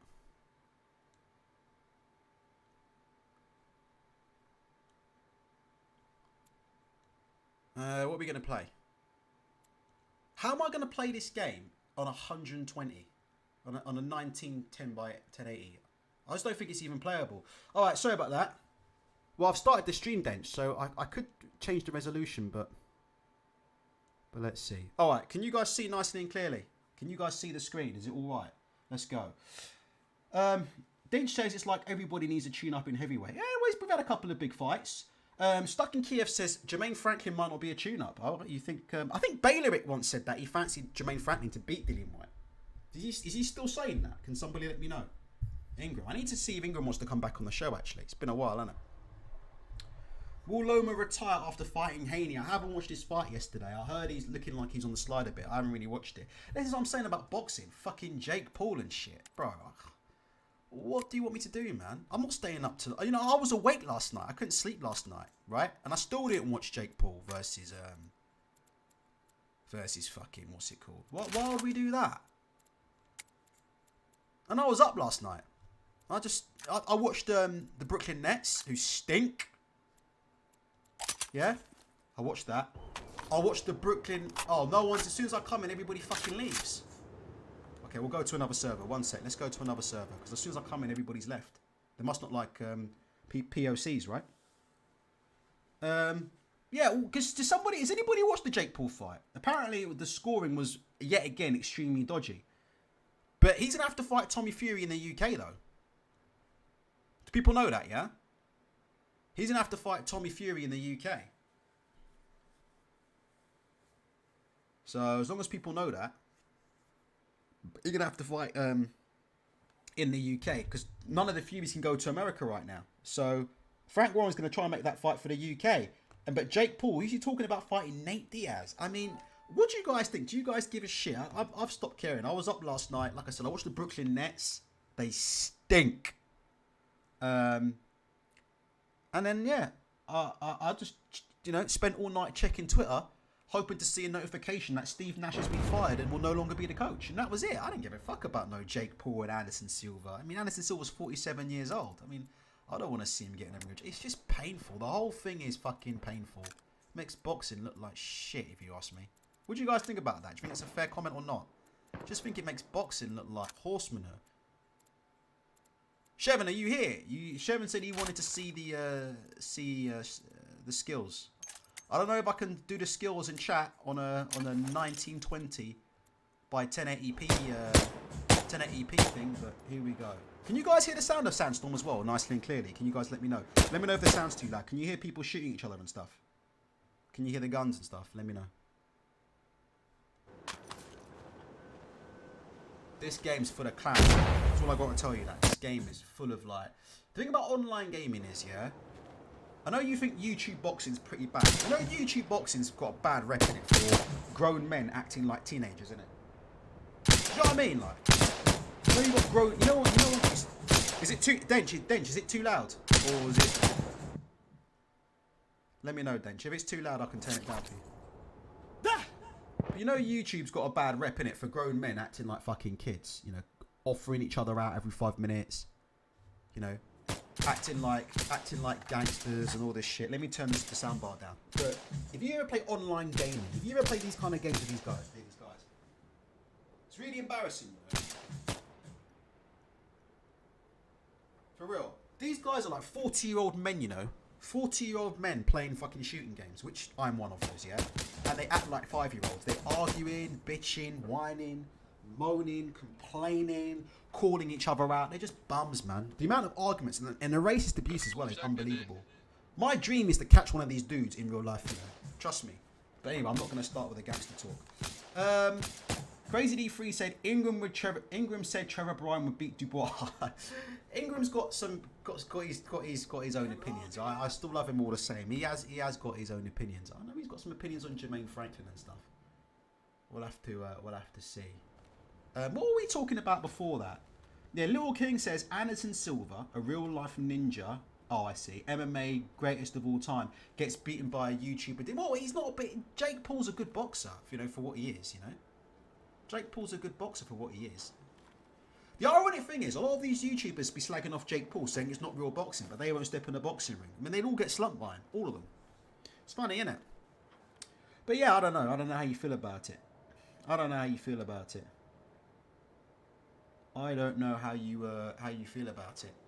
So, Crazy D3 said, "Who's worse, the Nets or the Lakers?" Do you know what? Hand on heart. I don't care about the records. I actually think the Brooklyn Nets are possibly worse than the Lakers right now. Just to say. I actually think the Brooklyn Nets might be worse than the Los Angeles Lakers right now. I mean, the performance from Brooklyn yesterday was just so bad. It was so bad. Like, people need to understand quickly, yeah? What? Bad spawn. People need to understand, yeah? People talk about Ben Simmons how bad Russell Westbrook is. I'll tell you this right now. If you gave me the choice right now on Brooklyn Nets, who would I have? Russell Westbrook or Ben Simmons? I'll choose Russell Westbrook. I don't care what anyone says. I'm sorry. Ben Simmons can't even make a layup, and he's not aggressive at all. And he is a complete non-factor on offense. He's passable on defense, but he's a complete non-factor on offense. There is no way on this planet right now that I would hand on heart pick, Ben Simmons over Russell Westbrook. Just wouldn't do it. And I don't even like Westbrook. I think he's a bit of a bum, to be honest. But it is what it is. Anyway, we can carry on talking about boxing. Like, what fight? Well, that's it, innit? There's no more. Are there any fights to look forward to in British boxing? Are we done for the year? We might as well just close down shop, innit? In British boxing, innit? We might as well just close down shop because we ain't got nothing going on. Johnny Fisher. Oh my gosh. You know, I wake up this morning, I turn on fucking Twitter, and I hear about Johnny Fisher's performance. He knocked out some Lithuanian bricklayer in fucking 1 round. And I'm hearing stories about how improved he is. Do you know what I saw someone say about Johnny Fisher, right? I saw someone say about Johnny Fisher, legit. Someone said, mark my words, Johnny Fisher versus Jared Anderson for a world title in a couple of years. I fucking shit you not. I woke up this morning on Twitter and a living, breathing human being said that. Yeah, I'm dead now. There you go. I can't play this with and talk at the same time, but we'll give it a go because this service for the idiots. What do you guys think about that? Somebody legit said that on Twitter. They said Jared Anderson versus Johnny Fisher will be fighting for a world title in 3-4 years to come. Johnny Fisher ever fights for a version of the world title, yeah, I'll eat my hat. If Johnny Fisher ever fights for a version of the world title, I'll eat my hat. I mean, no disrespect to him, but it's just I just don't see it happening, to be honest. He looks quite small. Can I ask you guys a question as well? Is it me, or do you think Johnny Fisher's a bit small for a heavyweight? Let me know about that. Do you think Johnny Fisher looks a bit small for a heavyweight? Doesn't look particularly big for a heavyweight. A lot of these modern day heavyweights are pretty big. I don't know. He doesn't look too big to me. But maybe I've got that wrong. I mean, like I said, I'm not a connoisseur of Johnny Fisher fights. I certainly don't think in 4 years' time it's going to be him versus Jared Anderson, yeah, for the world titles. I don't fucking think so. I don't think boxing will sink to. I know boxing's in a bad place, but I don't think it's that bad, to be honest. Stuck in Kia thinks Alan Babbage beats Johnny Fisher. Yeah, well, let's see, innit? Well, let's see. But what are they trying to do, innit? They're trying to make Alan Babbage the WBC Bridgerweight champion. Oh, gosh. Really? Bridgerweight? Do you give a fuck about Bridgerweight? What have I done there? Bridgerweight's a gimmick, innit?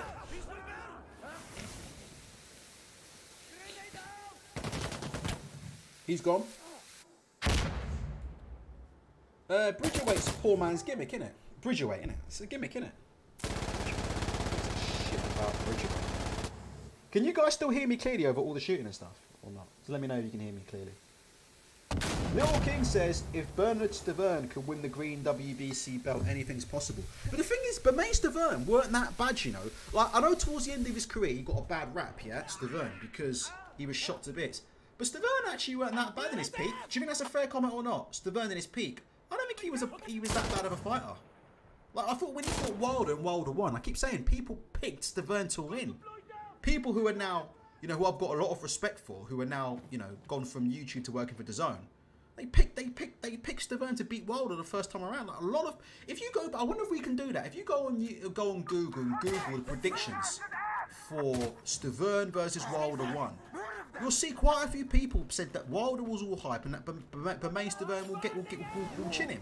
You'll see quite a few of those predictions. Now all of a sudden, Bermane Stavern's like a bum. He wasn't a bum when Wilder fought him the first time, I don't think. Second time, different story. Second time, different story. But, yeah, I think Stavern ain't the worst.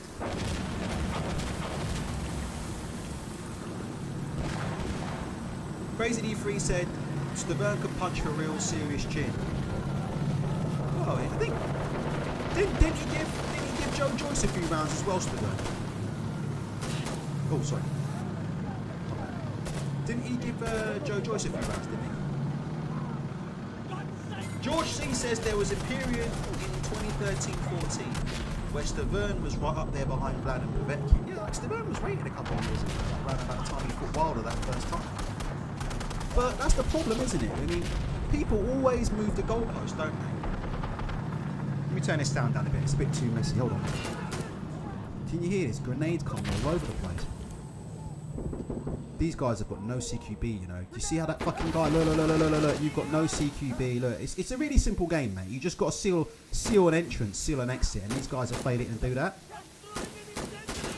You know, basic CQB is missing in this game. Hold on. Let me just get to the front end and do some serious shooting. I'm shooting like a prick here, but I'm talking at the same time. It is what it is. This game's nearly over. This is the last checkpoint, yeah? In the next game, I'll see if we can play for real. Have I got any grenades? I do.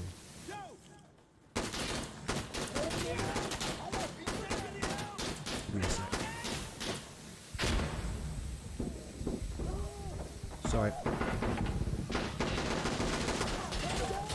Shit, pistol. Yeah, what do you think about that? I just think, like, people change the goalposts, innit? This is the thing that boxing fans are famous for. And they're famous for it since the Mayweather days, aren't they? That they keep changing the goalposts. It's like, do you remember, it's like, if Floyd beats this guy, he's a good fighter. Then Floyd beat him. Well, if Floyd beats this guy, then he's a good fighter. Or if Floyd beats, do you remember? It's like, it's never enough. That's what I learned from, like, fucking Mayweather, Pacquiao, whatever days. It's like, it's never enough for certain people. Would you agree with that? Or do you think, that's an unfair comment? I just think for certain people, like, it's just never going to be enough. It's never going to be enough.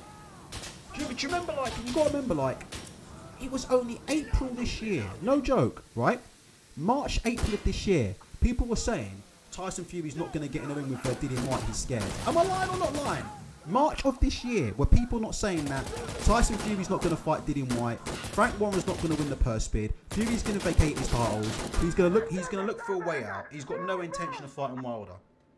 Am I lying on? It's got no intention of fighting White. Is that true or false? That's what people... That's not like 5 years ago. That's not even a year ago. That was March of this year. People were saying that. Like, established YouTubers were saying this stuff. Can you believe this? Established YouTubers were saying this kind of crazy stuff. Oh yeah, Fury's not going to fight Dillian White. Fury's ducking Dillian. Oh, Fury's not going to fight him. Fury's going to look for a way out. What's going to happen is Eddie Hearn's going to win the purse bid and then Fury's going to vacate his title. Am I lying or not? Were people not saying that Fury's going to vacate, right? And then what happened, right? Fury iced this guy in one of his easiest fights of all time. Right? Did he get any credit? No, he didn't get any credit. What did we hear? Well, Dillian White wasn't that good anyway. Oh, well, you got to fight Usyk. It's always going to be somebody... With these people, there's always going to be... If Fury beats Usyk, it'll be, Usyk was too small. He's not really a real heavyweight. You got to go. Do you know what I mean? It's never going to stop, is it? And that's with any fight. You can say the same about, you know... There's some people that are saying about Anthony Joshua that won't give him any credit. And then when he wins, you know, he still don't give him any credit. You know, it's just... There's just no pleasing people sometimes, you know.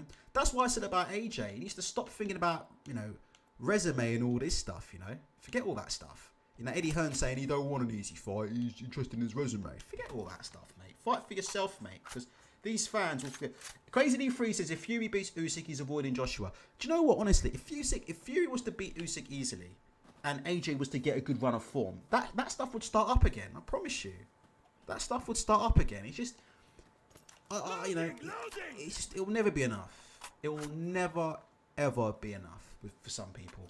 And I'm not just talking about the heavyweights. I'm talking about people in general. Like, it will never be enough. Some people just don't like people. Some people just already made their minds up about certain fighters. And they're never going to change. And there's just nothing you can say or do about it. That's why as fighters, you know, or people working in boxing, you need to isolate yourself from the fans. And that's what you need to do. You need to get a good promoter, good team, isolate yourself from the fans.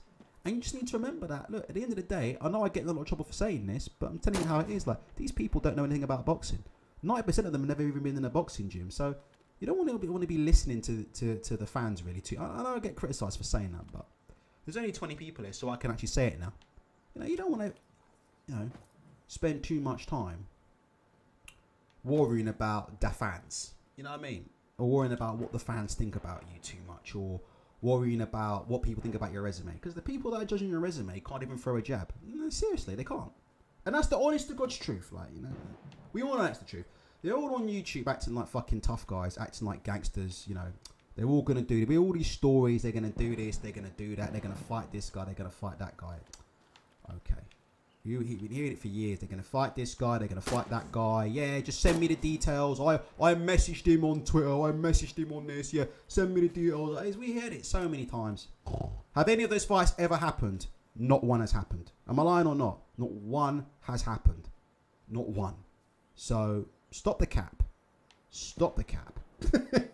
Just stop the cap, man. I know that's why I don't get involved in that stuff.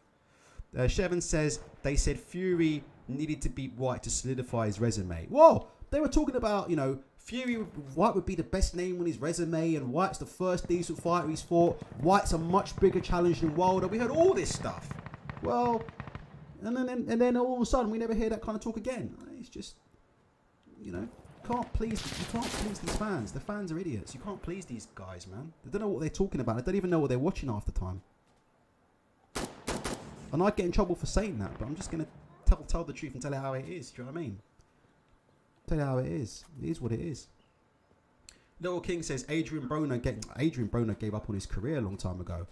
He's supposedly getting 10 million, right? Is that right? Adrian Broner's getting 10 million to fight in this. What is it? This new boxing thingy majiggy or whatever. I hope they actually pay the fighters and it don't end up like Triller. Well, these fighters are supposed to be getting big purses, but none of them actually get paid. Triller.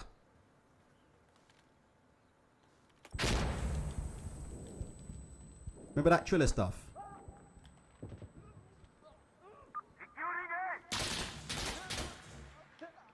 By the way, you guys need to give me my flowers right now, because this server, yeah, is pretty much the number one.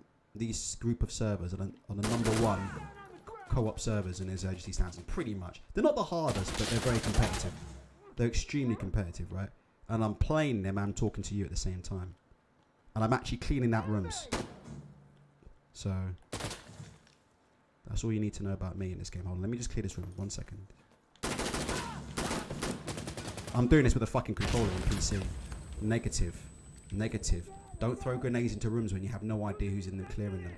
This is what I'm saying about this game. You've got people who want to be fucking special forces operators, and they can't even do the basics, you think you're a special forces operator. Let me tell you, in special forces, when they're doing room clearing, do they ever just arbitrarily chuck grenades into rooms without knowing who's in there? Do you know what I mean? Brum Up Your Mum says, Wagwan with the clickbait. There's no clickbait. Tell me, what about is my clickbait, Brum Up Your Mum? It says Insurgency Sandstorm / PES 2021 live stream. We already played PES. I got beat in the first game and I won the second 3-0. Shevin criticised my gameplay. Then I played Tiki Taka and won 3-0. Then he says you need to change up the mode. He's another one. He's another one. PES, we already played PES. Brum Up Your Mum. We already played it. Played PES. I was only playing the computer anyway. I'm not very good at it. I only played the computer. Yeah, he played it. Shevin said that, my football skills weren't all that. And then I played the computer and I won 3-0 and played scored a free kick with Lewandowski and scored some great tiki-taka goals. And then all of a sudden he says, "Oh, you need to up the difficulty level." So it's never enough. So we're playing Sandstorm now.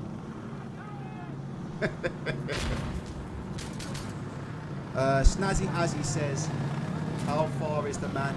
Guys, just to say, you can talk about anything, It's football, soccer, boxing.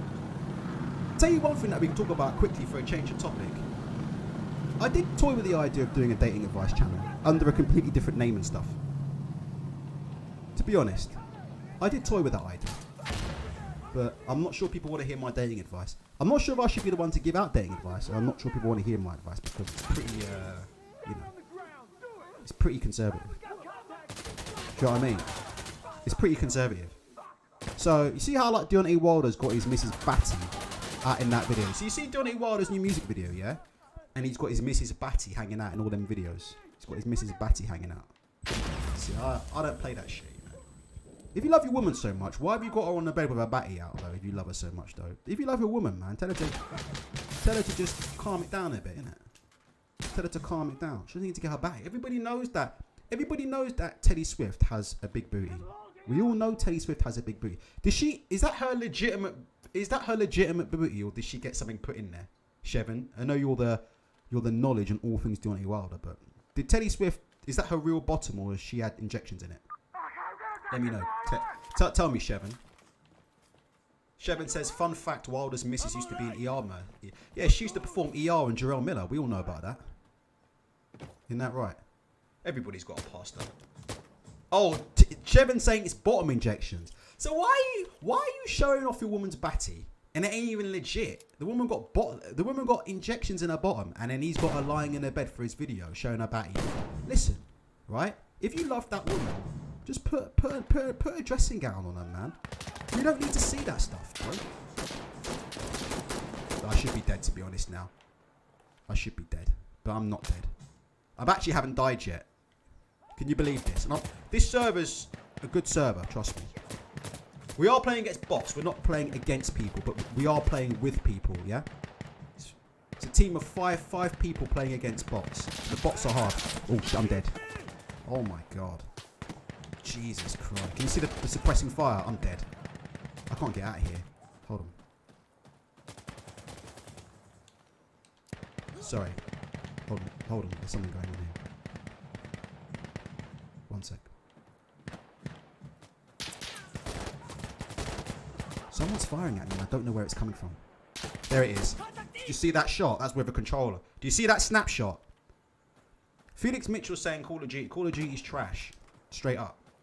Do you know what I did toy with the idea of, Felix? I did toy with the idea of playing the Call of Duty campaign mode, the story mode on this live. Because I do like the story mode. I don't play gaming versus people because I'm not very good. I can't play versus people. I'm rubbish. I play with people, with a controller, against high level bots. This is high level co-op though. But make no mistake here, like people would get wrecked on this game. Like, don't think you would just come on this game and do anything. You get wrecked. Trust me on that as well. I know it's bots. You would get wrecked. Not you personally. I'm just saying in general. Do you know what I mean? People think they're going to come on Insurgency Sandstorm and do something. Trust me when I say this. You're not going to do anything in Insurgency Sandstorm. You need to learn the game first, bro. And you're not going to do anything. All you're going to do is come on a server like this, piss everybody off, and get kicked off. That's all you're going to do. You're going to come on here. You're going to start team killing people. You're not going to know anything about angles. You're not going to know anything about CQB, and you're just going to piss everybody off. You're just going to get booted off, basically. You ain't going to do nothing. But I know there's a few Call of Duty players who think they're really going to be something on this, but they ain't. This is real. Let me show you about Sandstorm quickly. Do you want to see the difference between Call of Duty and Insurgency Sandstorm? Other than the fact that the guns have real recoil, yeah, and real gun mechanics. Look at this. You see my magazine, right? My magazine is not. Look at this. Look. Right? You see, I've wasted bullets in my magazine. I've got half a magazine left, right? You know when I do a reload and I change that magazine out, right? That magazine still has half left in it. It's not like Call of Duty where you can just keep reloading. Do you know what I mean in Call of Duty? Where you can just keep reloading after every shot because you're not losing any ammo. In Sandstorm, you can't do that. You can't do that in Insurgency. You lose the ammo. So you've got to be conservative. You can't just be fucking hitting reload every 2 seconds like they do in COD. Jesus. Everything's a reload. Reload. Because you lose your ammo. It makes sense. So if you have half a mag left when you reload, when you come back to that mag, you've still got half a mag left. Right? In Call of Duty, here's another one. Watch this. Watch the mag. Watch this. You see that? That mag's gone for life. That mag's ejected. Doesn't come back. That's it. The mag's on the floor. Can you see?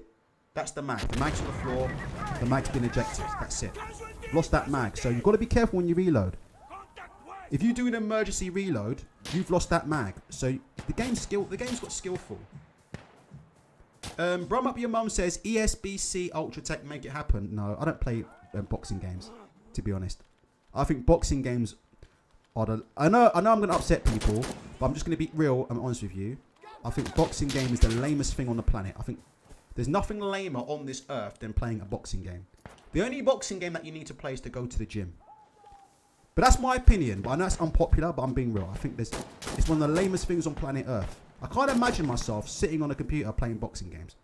I can't imagine myself going to the gym with a couple of mates and having a friendly spar.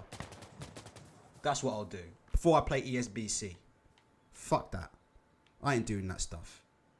Load of rubbish, mate. Why would I sit there playing a fucking pretend boxing game? That's nothing even... And the thing about boxing games, they're terrible. Do you not think though they're terrible boxing video games? Like they're bad. Like the games like this, they've got shooting games pretty good, right? Shooting games. I'm not saying they're like ultra realistic, obviously, but like I think Dench mentioned Squad. Squad is like I can't play Squad. Squad is ridiculous. Like Squad and Armour are on a different level. So you basically, it's how it goes, right? Your tier 1 shooting games are Squad and Armour. Probably, I think most people would say Squad's number 1, Armour's number 2. So Squad and Armour are your tier 1 shooting games. They are incredibly in depth. Those games are so in depth, right, that you actually get people from the fucking US military playing them, right? So it's not uncommon to find people from the US military that will play these games. To be honest, I was in a clan in Sandstorm, which I left because it was full of idiots, and it was full of US military guys. Like, quite a few of the people that from America that I know in this game, I think 3 or 4 of them were served in the Navy. Three or 4 of them served. No, they don't. But I think there's a mod. There's a mod you can put in this to give them feet, I think. There is a mod you can use to give them feet. But we don't need that in here. But your tier 1 game is Squad and Armour. Tier 2 is Sandstorm and Tarkov. It's pick one of the two. Tier 1 is Sandstorm and Tarkov. After that, everything else can fuck off. Call of Duty campaign mode, absolutely. But Call of Duty co-op, Call of Duty the deathmatch or whatever people play is garbage. It's just run and gun. There's no skill. That's run and gun. Well, there is skill, but it's just run and gun. It's run and gun. Jesus, this takes skill. And you know what it is? I know I'm talking, but you have to understand, I'm talking and playing the game. I'm not really concentrating, and I still haven't died, and I'm playing with the controller. And this server's not easy. These are servers that are owned by people, right? These are community servers, right? Hold on. These are servers that are actually owned by people. So these aren't just like the game servers. These are. Shit, someone's dead. Just give me a sec. Just give me a sec. Hold on. Give me a sec. Just want to pie this corner because this is where it gets tricky. Look at it. See that shot there? Take that shot. Pie around here. Took that shot. And missed the first 3. Look, that was bad. But that's the recoil. Do you see that? That's the recoil. That's how clever the recoil is. If you just keep, you know, if you don't control your shot pattern. So I missed the 3rd shot. Dead. Dead. Dead. How am I alive? They must know I'm streaming or something. Oh, dead. Oh my god. I cannot believe I'm alive. The computer must be letting me off because I'm streaming. Hold on. Right. Give me a sec.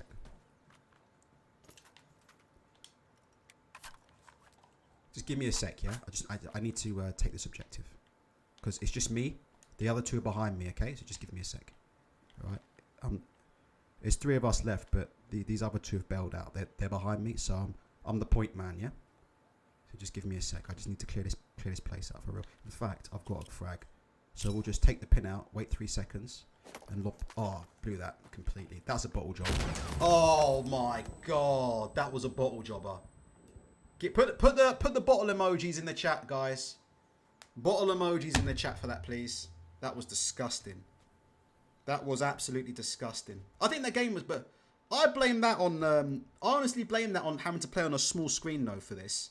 I think if I was playing it on the full resolution, I'd have been alright there. But that's the bottle emoji for that. Yeah, thank you. That was a bottle emoji, I have to say. Right. Going to the GTA is brilliant. See, look, like I'm saying, Grand Theft Auto is fucking amazing. Grand Theft Auto is brilliant. Brilliant game. But yeah. Anyway, what are we talking about? Let's go back to the thing. We're talking about dating advice, yeah? So yeah, I don't think it's a good idea. To be honest. What the fuck is this guy doing? Hold on. Alright, he's catching it. I don't think it would be a good idea for me to do dating advice on this channel. But I did think about it. On another channel. I did think about it, but I don't know what you guys think. What do you guys think about it? Because, like, I get in trouble for saying things, you know? Like, you know my opinions on, like, friends, innit? You know my opinions on friends, innit? So, I get in trouble with people because people want to hear me say things that are going to make them feel better. You know, they'll say things like, Ultra, my wife is going for runs. I've seen this stuff on the internet, no joke, right? Ultra, my wife is going for runs with this guy, but he's just a friend. There's nothing going on. they go running every single day together. But like, it's you know, I'm not insecure, Ultra. What's the problem? Like, Ultra, would you care if your missus went running with some guy every single day, or you know, my missus, she goes to dinner with other guys and stuff, but I don't mind because I'm really secure. Like, you know, I'm really secure. Like, it's all about trust, Ultra. That's what I say. It's all the time. It's all about trust. Have you ever heard this kind of talk before? Like, it's all about trust, Ultra. You know, do you not trust Mrs. Ultra? You know, I get accused of all sorts. Like, Ultra Tech doesn't trust Mrs. Ultra because he doesn't want to let her go around to Tyrone's house, because I don't want to let Mrs. Ultra go down to Tyrone's house, yeah, by herself, right? To quote unquote revise for exams or some BS, right? Because I don't want to do that. I get accused of being insecure. You know? Ultra's an insecure guy. Have you heard about him? He doesn't let his missus go around to Tyrone's house. Nothing's going on. They're just friends. They're only studying. This is what goes on in today's day and age, you know. So if I speak, you know, it's like the old Jose Mourinho meme, you know. I don't really want to speak because if I speak, then I will be in trouble. Do you know what I mean? What happened to the fucking sound? What happened to the fucking... Sorry about that. Do you know what I mean? What would you guys think about that? I'll just tell it how it is. Ultra, what do you think's happening? My missus is going for walks with... she's going for walks with Tyrone. I'd say, if you want my honest opinion, what am I doing? I've gone to the wrong objective. I've got it completely wrong. 1 second. I've just gone to the wrong objective. What am I doing? Right, okay, sorry. What do you guys think about that? I mean, you know, I wouldn't be very popular, would I? You know? What would you want me to say? I mean, you know, she's going out with Tyrone, is she? And you're not there. Some of the stuff you see on the internet is just... It's unbelievable, some of the stuff I've seen, you know. It's just like... You're like, are these guys for fucking real? And you're like, yeah, they are for real. They actually, you know, they really think they're just friends. I'm not going to give you my opinion on Andrew Tate, because not on this channel, because it is what it is. I don't really know much about it, and I'm not going to give my opinion on something that I don't really know much about. That is a potential minefield, because, you know, these people are getting cancelled all over the place, you know, for having a fucking opinion at the end of the day. It is what it is. I'm not going to go down that road, but yeah, I think the whole dating advice thing is it's a minefield, isn't it, really? If I don't say anything that's non-PC, then it's just going to be a disaster. What do you guys think about that? But it is what it is. I'm just breaching here. Let's see if we can do a better job of breaching this place. Let's see let's see how my CQB skills are changing.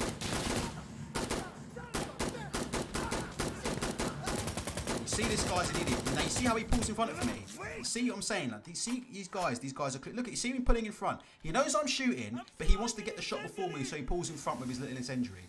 Really, I should have pulled the trigger on him, yeah? But that's how these guys work. They're just muppets. Straight up muppets. There was no need. You get out of the line of fire. But these guys are clueless, honestly. And then when you shoot them and team kill them, they're going to start complaining and shit. That's what happens in this game. Stupid. Look, again, he's walking in front of my line. Time and time again. He's clueless. And then he fires a freaking RPG in front of me as well. You don't want to go to war with this guy, mate. You'd be friendly fired in no time. Right, here comes a helicopter. Oh, my God.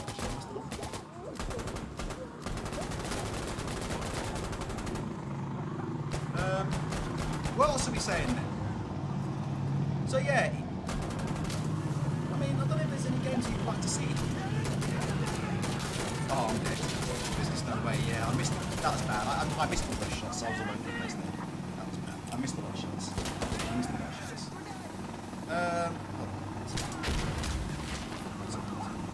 Right, let's turn it. We'll come back to this in a sec. The sound's on. Let's go through the chat. Someone brought something interesting, and I skipped it. Snazzy Azzy says, Ultra, are you an extrovert when you go out? No, I never go out anywhere. I'm famous for not going out anywhere. That's what we were talking about, innit? Wilder and stuff. Wilder's Missus and that new song. So the Wilder's new song is wicked. I don't know what you guys think, but I think Wilder's new song is really good. I don't know how you guys feel about that. It is good. You know, as much as we want to be haters, for a first effort, come on, man. Remember that video of Anthony Joshua rapping in his car, rapping in a Vauxhall Astra with Eminem? Do you remember that? We saw AJ in the back of the car with his little made-up rap, yeah? Who do you think would release a better single? Anthony Joshua or Deontay Wilder? Hand on heart, let's be honest. Deontay Wilder's got a bit more talent. Do you not think? Dench says it's cheese, mate. Yeah, what the fuck is this guy? Do you see that? What are you doing? He's got a bit of ability. Best rap, Jarrell Miller. Can Jarrell Miller rap? He's got the best rap sheet in boxing. Fucking failed about fucking 25 drug tests. He's got a good rap sheet, but he's talking about actual ability to rap. Jarrell Miller.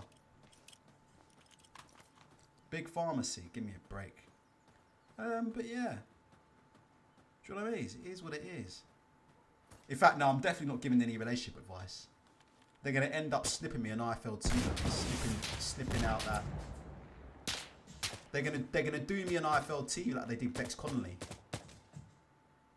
I'm not very good at relationships. What was it? Relationships aren't my forte. I can't believe they did that. Why did they do that? It's really bad, you know. It's really bad, you know. It's the way to make someone look really bad. The only time every video you show of somebody, you've got them saying, relationships aren't my forte. I'd be fuming, you know, if that was my missus, you know. I'd be fuming, you know. Like, what do you mean relationships ain't your forte, lad? Why are you letting you film you like that? I don't know. But Wilder's letting the cameraman film his girlfriend's batty. And Shevon's telling me that Wilder's girlfriend's batty's got injections in it. Not even a real batty. Can you believe that, Shev? Is that legit? Like, her batty isn't even... Excuse me, I've got to be careful, but... The batty isn't even real.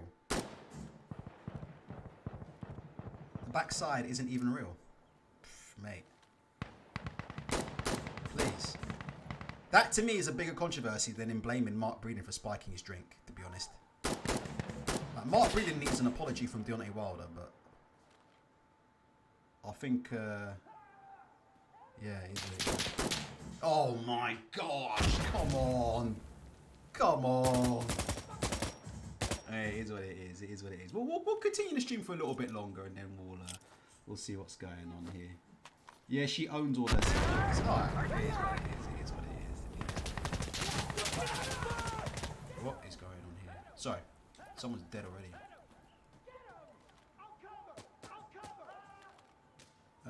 But yeah. I don't know, man. We just can have a chill stream. Just talk about whatever you want. Dating, football, boxing. Just, you know, it's been a while since I just chilled. You know, this is the thing. Like, people don't get. Like, I'm not trying to make. Fuck. Like, that was nearly the end right there. There's a shooter right there through the smoke. I'm not trying to make money out of this game. So I can do terrible streams like this. Because I'm not trying to make money out of the game. It's like, oh, Ultra, how is it going to affect your brand? I don't have a brand. I'm a complete moron. I'm not looking to make money off YouTube. Do you know what I mean? To be honest. If I do, it'll be a different story. I think I might have to concentrate on this one though, guys. So I might have to think. But I'm serious. Like, I might have to concentrate just a little bit. Jarrell Miller hasn't rapped. Has Jarrell Miller done an actual rap or what? Let's have a look. Ultra. Are you insecure if your missus hung out with Castillo? No, not really. Castillo's a bad man. Do you know what I mean? But I'm not sure Castillo's my missus type, to be honest. To be honest. He's got great hair, though. He's got better hair than me. And he's a real bad man. And I'm not. But I'm not sure. Genuinely, I'm not sure if Castillo is my missus type. Anthony Joshua, I'd shit myself. I'd worry about it. Who else would I worry about? Shermar Moore, I'd shit myself. I'd worry about. Who else would I worry about? You know, I'll worry about them kind of guys, you know. A couple of R&B singers, I'd be worried about. But Castillo, not for mine. But he's a bad man. And I like Castillo a lot. And I think his work on ID Boxing is really fun. I like Castillo. You know. Rob Tebbett's back in the game, isn't he, really? I think he needs to go and get a proper job, to be honest, and stop mucking around on his boxing stuff, you know. Because Rob Tebbett's quite a talented individual, so I do think he needs to just stop fucking around with his YouTube. Because people don't understand. There's no money in YouTube boxing. Do people not get this now? There's no money in it, man. There's no money in making boxing videos on YouTube. Like, there's just no money in it. Like, do you think like these IFL TV guys are like making big time money? Do dudes out there, I remember back in the day, do you know what people used to say to me? I'm not even joking. Oh, the only reason you criticise... The only reason you criticise Kugan Cassius and IFL TV is because you're jealous.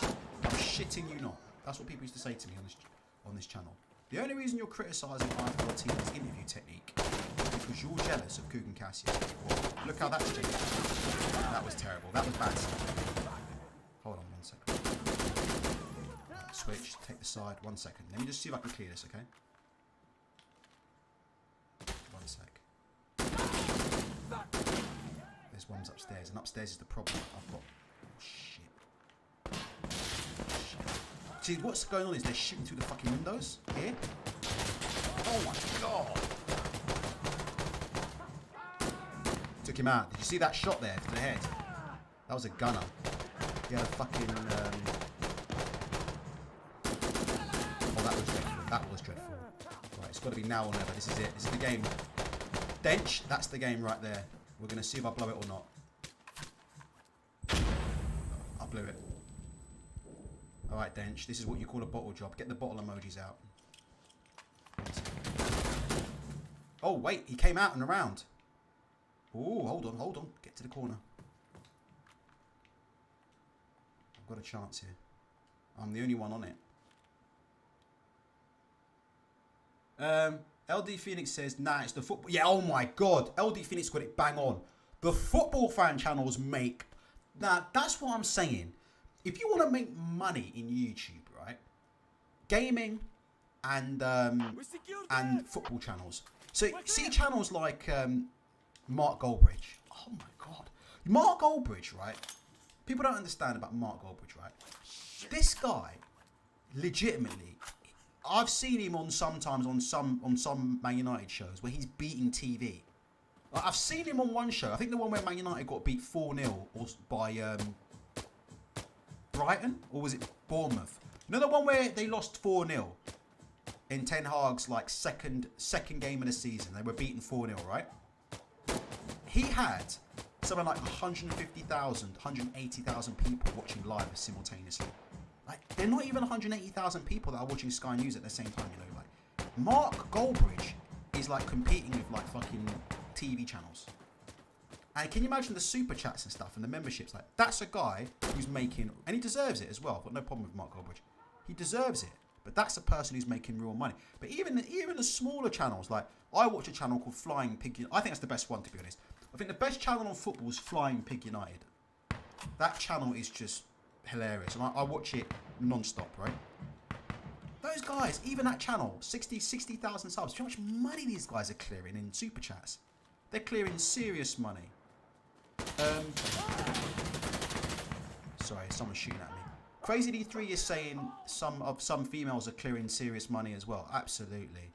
I mean, we've all seen these. Do you like that shot there, Sherman? We've all seen these quote-unquote yoga videos. Have you seen these yoga videos that are now becoming the popular on YouTube? Yoga, cough, cough. But they're clearing quite a few bit of money as well. But mind you, they're also redirecting people to their OnlyFans and stuff as well. But there's no money in boxing. I don't think people understand it. Like, Ultratech, you're just criticising IFL TV because you're jealous. Jealous of what? They don't make any money. Like, these guys, like, people are delusional. Like, they think these guys are like fucking superstars, mate. Travelling up and down the M4 in a fucking Ford Fiesta or a Ford car, you know, to interview Mick Hennessy, you know, in some gym in Bolton about, you know, Huey Fury's fucking pubic hair. You know, like, there's no money in it. There's legit no money in it. Like, I wouldn't be jealous of anything. There's no money in it. Like, the only person, I told you before, the only person on YouTube boxing who's ever been successful is Ade. He's the only one. Ade is the only one who's actually successful because he has an actual career. And he has a career outside of boxing, but he's worked for a broadcaster. Ade done it properly. I'm dead. That was coming anyway. What's my score? And my score's not even bad for someone who's talking and playing at the same time. Ade, is proper. That's how you really do it, how Ade did it. Get a job with a broadcaster, and then you do YouTube on the side. Just for a laugh. And he's done it. He's used YouTube to build up a portfolio, and he's now employed by a broadcaster. And now he's works for TalkSport. Now, Ade has done it big, like, but people don't understand that. They're obsessed with IFL TV. They think like guys like Cougs are doing it big. Do you know what I mean? Well, the truth is they're not. In fact, let's just do it. Do you know what I've just realised? We can. Let me just get this up on the screen. We can get something up on the screen that isn't Sandstorm. One sec. Give me a sec.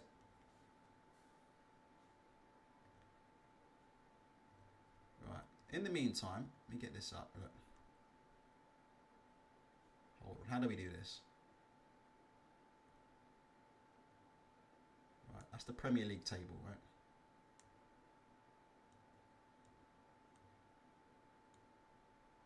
All right.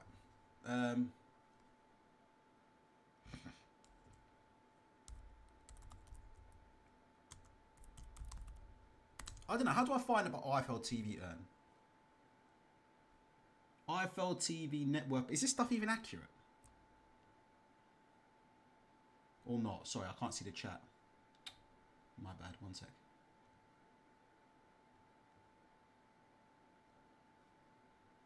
I don't really know much about Company's House. Could I find out on Company's House? Well, I've got to play the game again. But what do you guys think? It's just like...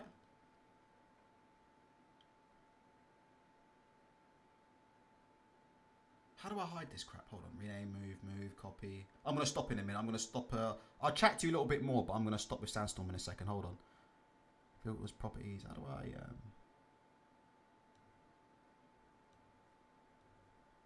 Right, we'll come back to this. But yeah, I don't know. Can somebody find out how much money they're actually making? Because it ain't a lot. I'm sure about it. Maybe I'm wrong. Maybe I'm wrong. It's like, you know, like... Tebbert and all that lot. I like Rob Tebbert, but they're not making no money doing what they're doing. But people think like people like me are jealous. Like we had the conversation with Riku today, didn't we, about access, innit? Ultra, you're just jealous because you don't get access, mate. Let me tell you. You know, for the fucking money they're getting, I don't want access. They're not getting any money. You'll make more money just doing a regular day. Just people don't understand. You will make more money just doing a regular 9 till 5 than you will starting up your own YouTube channel and talking about boxing. You won't make any money out of it. There's no one really buying that many memberships. Is anybody out there really raking it in? Maybe Time Booth's doing a bit. Fair play to him, but is there anybody really raking it on the memberships? I'm sure they are. You know, $1.99 a month to hear someone talk about boxing. Fucking no, give me a break. That's why I don't do them, innit? It's painful, innit? It's just painful, innit? Do you not think? That's why I don't do them. What, $1.99 a month to hear me talk about boxing? What are we going to do with $1.99 a month? It's fucking painful, innit? It's painful, innit? Just, might as well just get a job. And get real about your life, innit? Do you know what I mean? Yeah, okay, yeah. The LDBC make money, yeah. Blue Bub, not even them. I would say, Shevin, who are your people on them Trill Boxing Talk? Trill Boxing Talk make money, I reckon. Them ninjas, I reckon they make money. Like Trill Boxing Talk, they make money. I'm guessing, but I've got a feeling. I don't really watch it like that, but I've seen a few of them shows, and I've got a feeling that they actually clear money. Like 78 Sports TV actually makes money. Let me tell you that right now. 78 Sports TV makes money. So a lot of these LDBC, like 78 Sports and that, they're making money. Ticket TV makes money. They make money. Some of the other stuff, no, they're not making any money.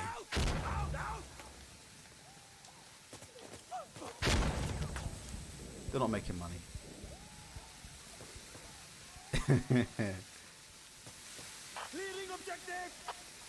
Oh shit, this motherfucker's done.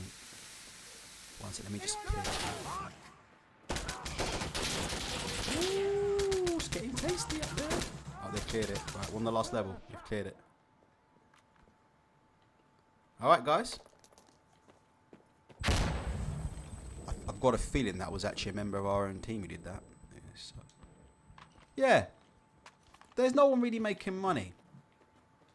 I just think Ade's the most successful. Would you agree with me on that? I just think Ade is by far the most successful YouTuber. It just is what it is. I just don't think there's... It's a waste of time, really, isn't it? The rest of it's a waste of time.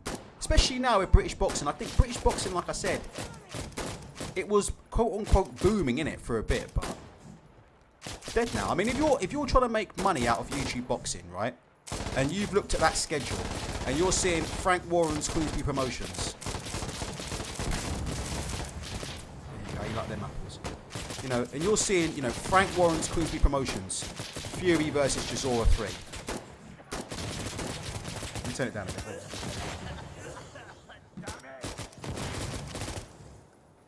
Turn it down. Do you know what I mean, though? What do you guys think, though? If you're trying to make a living out of YouTube boxing, or if you're trying to make money out of YouTube boxing, and you say, look at the schedule, what have we got? Frank Warren's Queensberry Promotions presents Fury versus Chisora. Hey, it's just too painful, isn't it? Do you not think?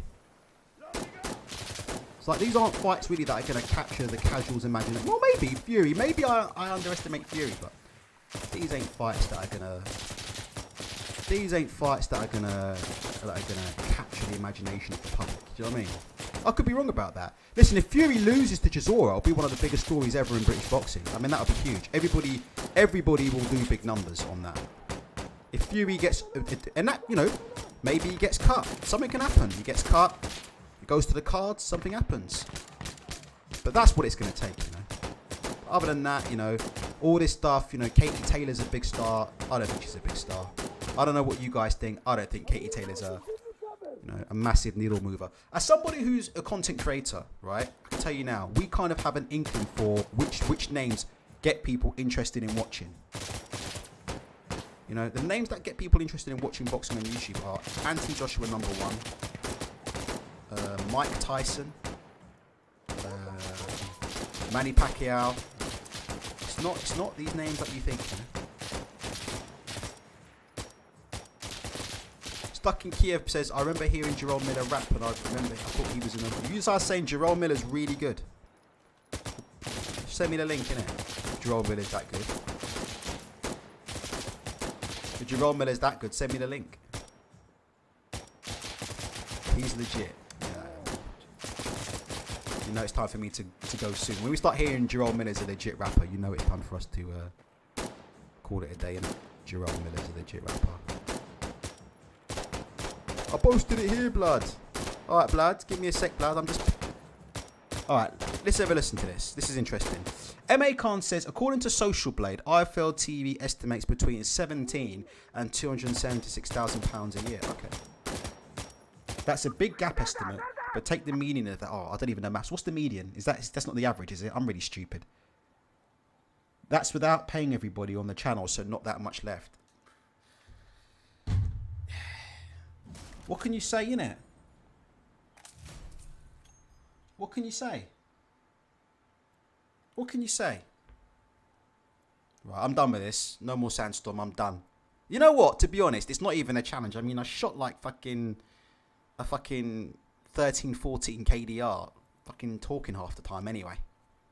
And having teammates shooting at me and talking. And I still shot like a 13, 14 KDR. So, you know, I think we're done with Sandstorm. Brum up your mum. You guys don't want to see any more Pez, do you? You guys are done with Pez. I'm trash at Pez anyway. I don't mind having one more game while we chat, but we'll have one more game. Let's have one last game of Pez and then we'll call it a day. Let me just do it for the sake of doing it. I do like a bit of Pez. One more bumper clock game of Pez and then we are finito. But yeah, the IFL TV is not doing much. Just quickly check to see what boxing news is going on as well. Check this Michael Benson stuff. See if there's any news. Let's have a look. Oh, just, you know, we're talking about Jake Paul. Oh my God. Please, Lord, stop it. Why are we talking about Jake Paul for? Let me get this up on the screen. Hold on. What are we talking about Jake Paul for? There you go, look.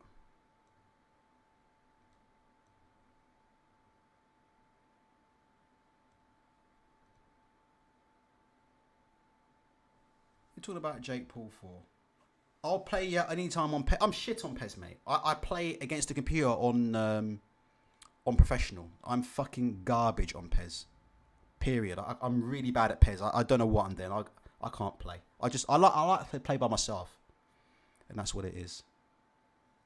Do you want IFL TV Company House? I'd probably rather not, to be honest. Right. While we play this last game of Pez, does anybody else have anything they want to talk about? While we do this last game of Pez. You know what? Let's go back to that Master League again. I've got that saved, I think. You go back to that Master League. I know I quit because I was losing to Almeria at home, but let's give that another go. Mallorca. Let's give this one more go.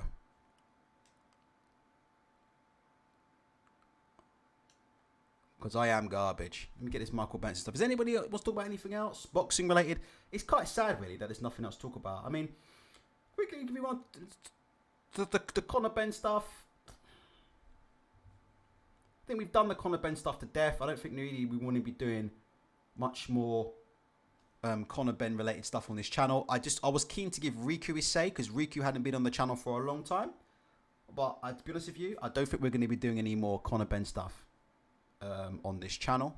I think it's done. And, I just think the whole situation's a sad situation, really. It's a sad situation because the one who's going to take the brunt of everything is going to be Conor Benn. That's the problem. But the problem is, it's not just Conor Benn who's played a role in this. Do you know what I mean? And that's the thing, isn't it? Like, it's not just Conor Benn that's going to... Brum up your mum. Do you like my mod? It's not my mod, but do you like the mod with the real kits, yeah? I mean... See, I can't tell you if Loma's on the decline. I haven't seen his latest fight yet, so I can't tell you if he's on the... I've had such bad health problems. I haven't been in a boxing gym for 2 months. It's been so bad. I'll see. I would love to go back, but I don't know. I was boxing quite well. Not like, I'm not very, very good or anything, but I was boxing quite well. I had a mate who was an amateur boxer. I didn't get in touch with him. I think he's having fights as we speak. He wasn't going hard with me because I'm a bum, but the mate, and he's boxing amateur, and he was getting ready for the amateur season, and he was ripped. He had like a 6-8 pack. He was big, strong. He was ripped. He was ready to go. And we were sparring, and he would come and spar with me because I can't take a punch, but technically, I'm not the worst. Technically, if that makes sense. There are worse boxers technically than me. So he likes to get in his technical work with me. So we'll do some technical work in the evening. We'll go over and we'll do some stuff. And so but I haven't been able to do it. So it's been really disappointing. Really, really disappointing. I've been fucking really, really, really disappointing. So it is what it is, really. I'm not happy about that, but so I can't really say if Lomachenko is. I haven't really watched it, but I will try and watch it. But in terms of excuse me,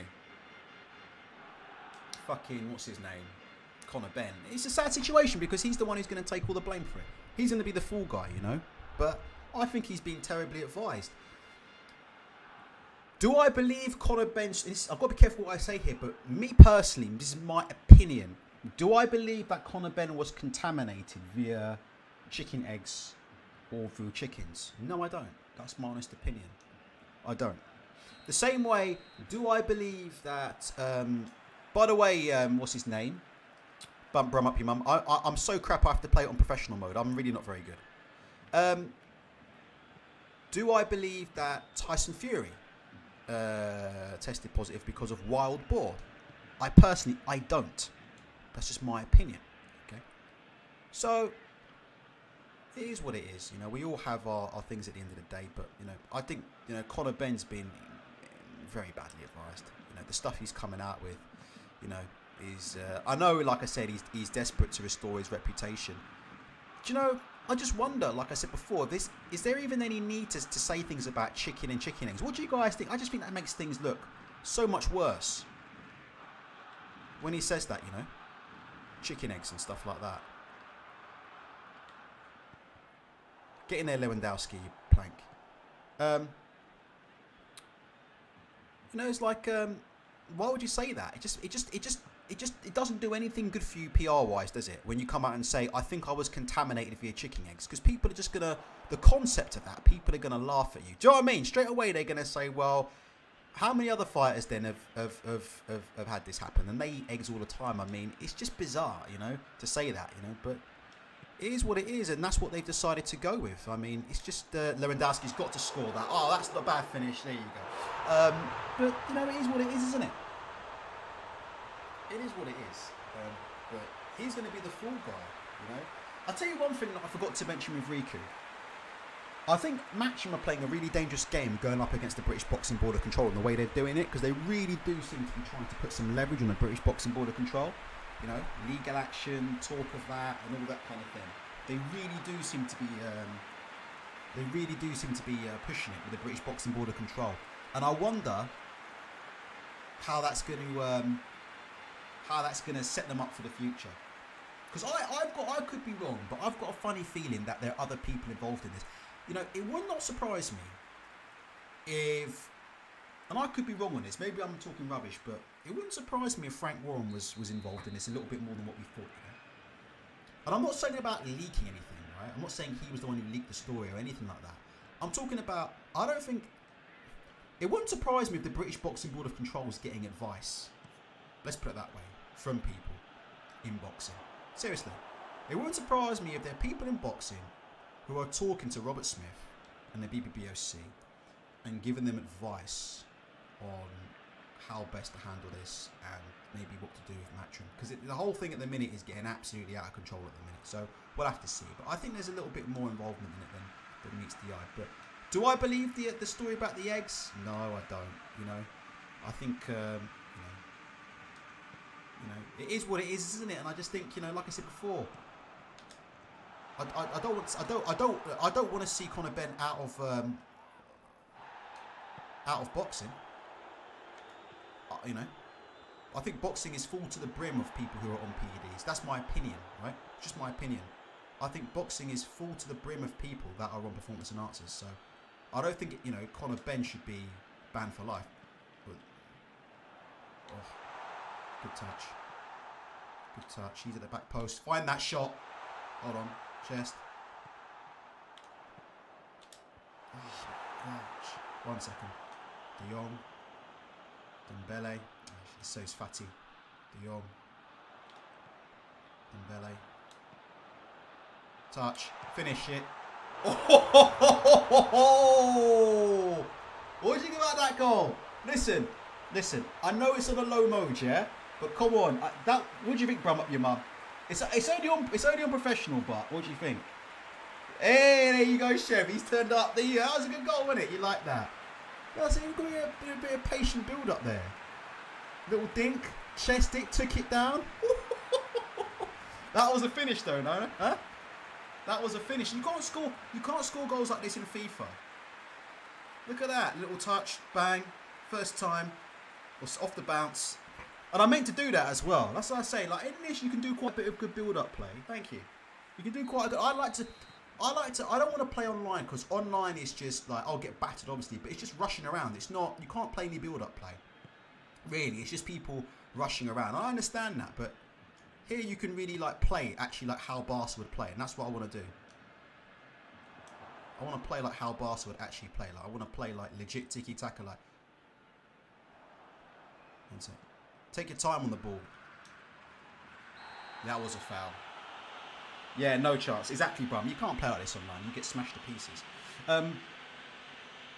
Crazy D3 said, the BBOC are not going to strip Eddie Hearn of his promoter's license, but I'm interested to know if any regulations have been broken. Because the BBOC have a rule, don't they? That they can not sanction things happening if they don't think it's in the best interest of boxing.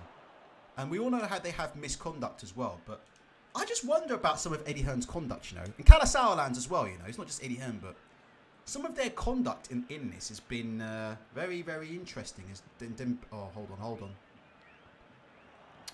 Some of their conduct in this has been very, very on the line, in my opinion. There's all sorts going on, but I think some people have not behaved very, very well at all in this. So we'll have to wait and see. I think we're going to start hearing more stories as well about Eddie Hearn. Shall I tell you why? Because Eddie Hearn, I don't think at the minute, because he had an exclusive contract with Sky, right? If you pretty much as a boxer wanted to be on any sort of meaningful TV broadcast in the UK, you had to be on good terms of it. That's what people don't understand. Like he literally had the market sewn up because he had an exclusive deal with Sky, and Box Nation was a Mickey Mouse show, right?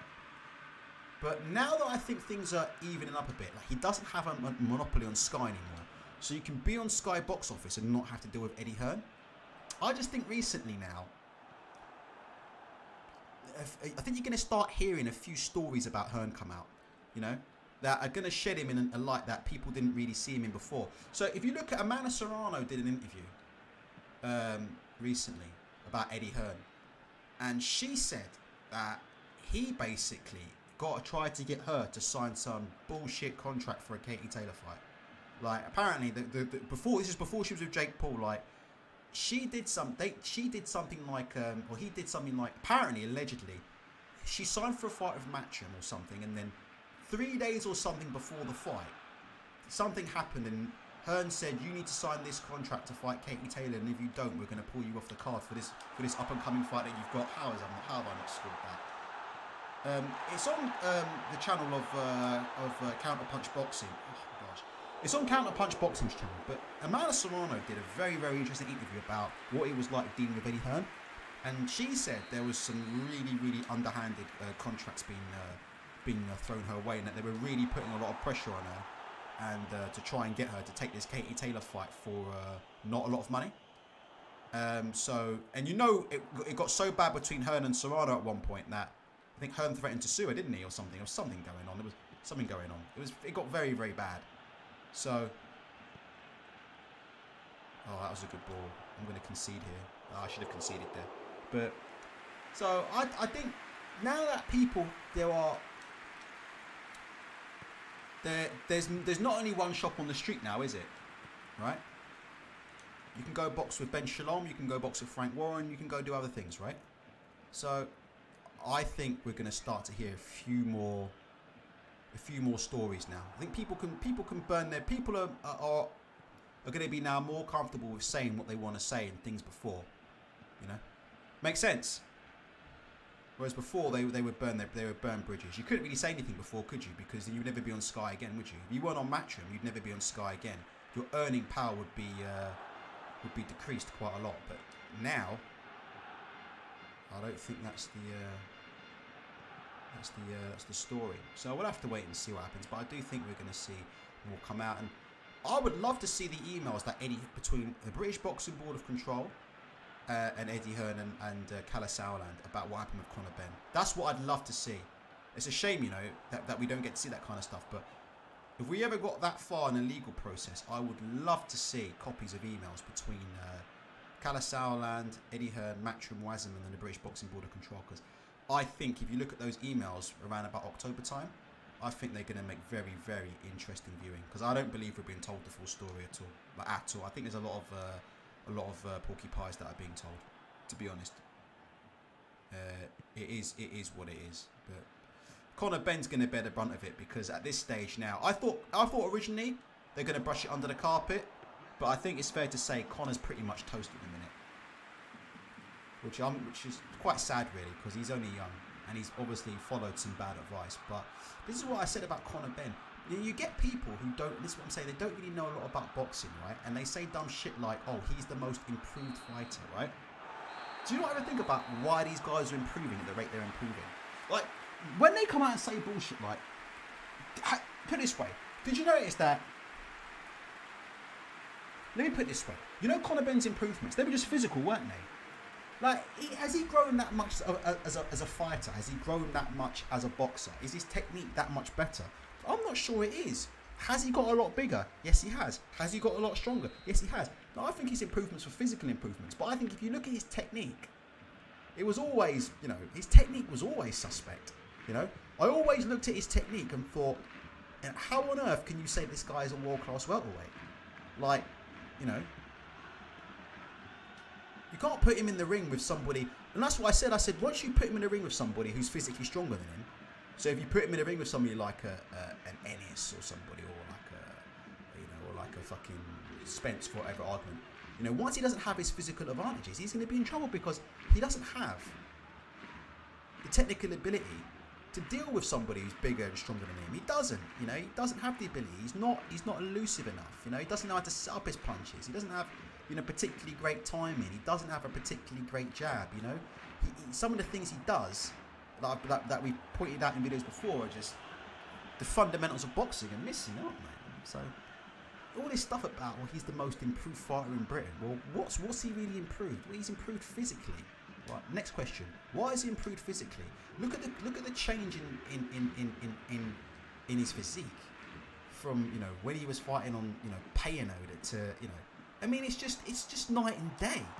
And that doesn't mean he's guilty of anything, but it's just, all I'm saying is this, right? There were a lot of red flags with certain fighters that I don't know how people overlook them. To be honest with you, there's other fighters who are very, very well known and popular. Don't mention any names in the chat, right? We've only got, no one's watching this anyway, but there are some, I mean, there's one name, I mean, I'm not going to say names, but there's certain people in sport in general who you look at and you just think, how do people not know that these people are on performance enhancers? It's obvious. You know, it's just obvious. Like, across not even just boxing or MMA, it's like across all sports. Like, there's certain people in tennis, for example. How do you not know that these people are on performance enhancers? Like, you have to believe in, like, you have to be incredibly naive to not think some of these certain tennis players are on performance enhancing drugs. You have to be incredibly. There's some of them, and I know that Simona Halep recently. I laughed when she tested positive. Simona Halep. I'm like, well, you think she? Jesus, Simona Halep. She's the last women's tennis player I'd worry about when it comes to performance enhancing drugs. I mean, it's pretty obvious who's on them, isn't it? It's obvious. Just look at some of the physiques that you've got in tennis and the ways in which people play, and then look at some of the people in tennis who have got endless stamina. Who just, you know, 5 sets and they're just playing like it's the first set. Do you know what I mean? I mean, it's fucking obvious. Do you know what I mean? It's obvious. And you talk to people and you're like, offline, oh, he would never do that. Oh, why would he do that? Oh my gosh. I mean, are you fucking stupid? It's obvious. Just look at them. And you can't tell they're... And these guys are surprised, like, I didn't think he was the type. It's like, just look at this dude. Just look at him, and you can't work out he's on perform. You just got to use your brain in boxing. I've got to be careful. I don't want anybody to start bringing up names in the chat, right? But if you think it's just Jarrell Miller doping at heavyweight, you think it's just Jarrell Miller? Oh my god! Like, these people are so naive. They literally think it's everybody's clean, and it's just Jarrell Miller, Tyson Fury, and a couple of others.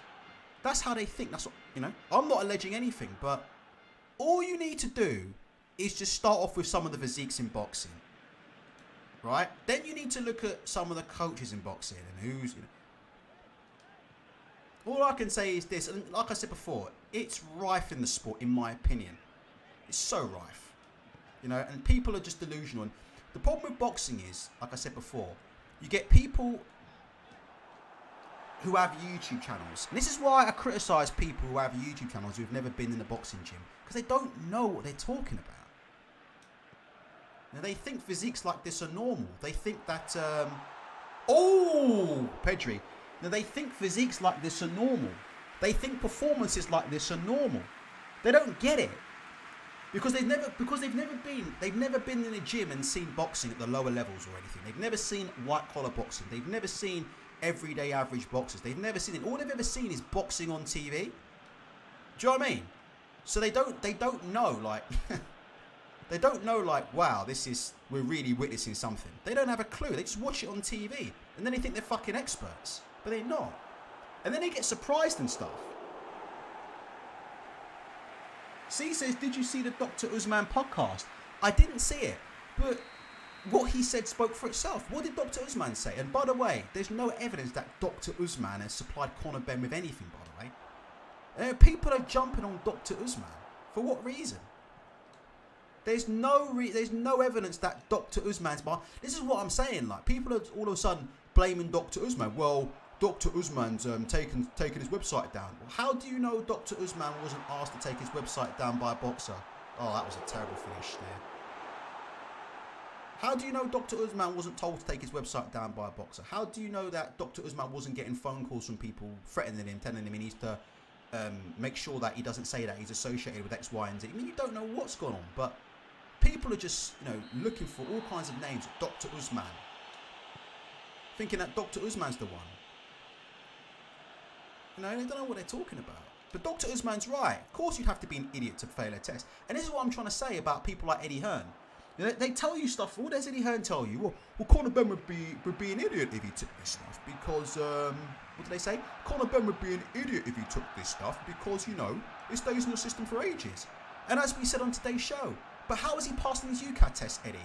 If he was a muppet for taking it and it was obvious he would fail a drugs test after taking it, do you like that goal there? What about that goal, Brum Up Your Mum? What we said about that one? You like that? These goals look like how they look on TV as well. These are workman-like finishes. Anyway, what was I going to say? You know, like I said, like Eddie Hearn saying like, you know, Conor Ben wouldn't have taken this stuff because, you know, he would have, you know, you would never take this stuff and expect to pass a drug test because it's in your system. So, well, how is he passing UCAT testing? Isn't it? How is he passing UCAT tests? Simple, isn't it? I mean, it's just, as far as I'm aware, you know, VADA here, you know, VADA's what's done it, not UCAD. As far as I'm aware, UCAD haven't found a thing. But can you do me a favour, guys, in the chat? I know I don't have to ban anybody, but I'd appreciate if you could show me a little bit of respect and just refrain from inadvertently accusing random boxers of cheating that we don't know about. I'm just quite keen to, you know, not have any excuses from, you know, people in boxing listen to these shows. Not this one. No one cares about this one. But, you know, in general, right, the big shows, right? You know, no one in boxing wants to, people in boxing listen to this. You know, Mickey Elliott gets phone calls because people don't like what he's saying on this channel about Anthony Joshua. Finish this, Pedri. Oh, come on. What about that there?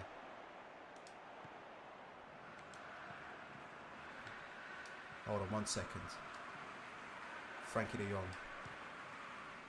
Oh my, give me a break. Yeah, I'm just saying, I'm not angry, but you know what I mean? Like, people, look, there's people in boxing who don't want me to say what I'm saying. I'm just going to tell you how it is. Like, there's people in boxing who don't want me to say what I'm saying. What they want me to do is come and tell you that, you know, chicken eggs are the reason why things are happening in boxing. That's what they want me to tell you. I'm not prepared to do that. So that makes me a little bit of a marked man. So look at this ball in. Oh my gosh, how on earth are we not finishing these chances? Brum, what do you think about my brand of football, Brum? I know it's on an easy mode, but what do you think about my brand of money, my brand of football brand of money? What do you think? Do you think I play exciting football? Brum up your man. We'll have to wait and see. Yeah, it is what it is. So yeah, performance enhancing drugs, right, are rife in all sports, in my opinion. They are rife. You know, I see people in the gym. I expect them to be on some kind of performance enhancers. Do you know what I mean? I expect them to be on some kind of performance enhancers because I'm not naive. Come on, Frankie. Oh, look at this dink. Look, you see that? Oh, I just tried to lift it over him there. But I don't know why people keep... Can I say something as well? I want to quickly say something. This is quite interesting, right? What do you mean definitely see similarities in your boxing? Technically sound. Oh, technically sound. Yeah, I played all right there. I mean, let's have a look at the highlights while I talk. I played some attractive football. What was I going to say? If you want to rid drugs out of boxing, right? If you want to rid drugs out of boxing in a sport, what we've actually got to do is the opposite of what we're doing now. Do you know what we're doing? All these witch hunts for people. So you know we're doing witch hunts. We're witch hunting like Dr. Usman, yeah? Like he had to take his website down. You know, we're slandering people. You know, we're abusing people. We're saying bad things about people on Twitter. Hear me out on this. Maybe the way to go forward with drug cheats is to make it less of a stigma. Do you think that's nutty? I just think if you make it less of a stigma, then you'll start to break the sort of the code of silence and the code of secrecy. And I think you'll start to find out a little bit more about, you know, where these drugs are coming from, who's supplying these dope. Because if you listen to Frank Warren talk about doping, I think Frank Warren's actually, I know people say you're on the payroll, but if you listen to how Frank Warren talks about doping, right, versus how Eddie Hearn talks about doping, you can clearly see which one of the two smarter. When Frank Warren talks about doping, you see what he says about Conor Benn? He says, look, let's not destroy Conor Benn. What you need to do is, you need to give these guys lighter sentences or give them something if they tell who's supplying them. Snitching, effectively, right? But that's what he says. He says, what you need to do is, you know, the dealers. Who are the dealers, you know? Who are the S&C guys who are bringing their stuff in the gym? Where's this stuff coming from? Does that make sense? But because there's such a stigma about performance enhancing drugs, there's a code of silence, you see? Because it's the worst thing that can happen to an athlete, pretty much. Being accused of being a cheat is the absolute worst thing. So I think, like I said, if you start to destigmatize it a bit, if people start to get a bit more realistic, like people like Tony Bellew saying we should execute people and, you know, we should fucking ban people and do this and do that. For me, all that does is run it underground even more and more and more. What do you guys think? Do you think I'm full of shit? But just that kind of thinking, we need to start, you know, imprisoning people who take performance enhancing drugs. You're never going to rid it out of the sport. People will still take them. People will still take the risk, but the code of silence will still remain. And as a result, people will still be supplying it. Listen to Frank Warren talk about doping. He's pretty smart on doping. He says you need to get rid of doping at the root, the dealers. Find out who's supplying. So what I'm saying is, instead of people focusing on Conor Benn so much, yeah, and saying, you know, Conor Benn should be banned for life, Conor Benn's a scumbag, Conor Benn's old man's a scumbag, you know, sending him abuse and all this stuff. Do you know what a much simpler, more effective way of dealing with the problem would be? Much simpler, more effective way of dealing would be, listen, Conor, right? We know what we know, right? Here's the bottom line, Conor. If you tell us who supplied you, we're going to give you a year's ban and just forget about it, all right? But we need to know who supplied you, right? And then this and that. That's how you start to get rid of it out of the sport. Get rid of that culture of secrecy from it. What do you guys think? I don't know if anybody's listening, but press 1 if you think that I'm onto something there. And press 2 if you think I'm full of shit. Because it's such a taboo subject. And it's a taboo subject because, like I said before, you've got people talking about a sport that they don't understand. Does that make sense? You've got people talking about a sport that they don't really understand. They've never been in a gym, so they actually think like, oh my, like, let me give you an example. Athletics, right? The idea that some of these athletes, I mean, I don't mention any names, but do you know what I mean? Just think of the concept of like, what goes on, man. These guys are all shocked and stuff. I can't believe he would do it. He's not that kind of guy. No, you should assume everybody's doing it. And when they do it, we need to act appropriately. I don't know. I'm not thinking. Stuart Lancaster says, there you go. Lionel Messi, player of the year. Hey, Ultra, long time listener. Get Ruku on. Good. Oh, thank you. I really appreciate it. I'm just chilling at the minute, man. I know these streams aren't great. You know, I know nobody's watching them, but you know, I like talking to you guys. I haven't done a show in a couple of weeks up until recently, and you know, when we were doing the Conor Benn stuff, we got 500 subscribers that month during the Conor Benn fiasco. If you just give me a sec, I'm just going to go for a piss. Just give me 2 secs.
Can you guys hear me now?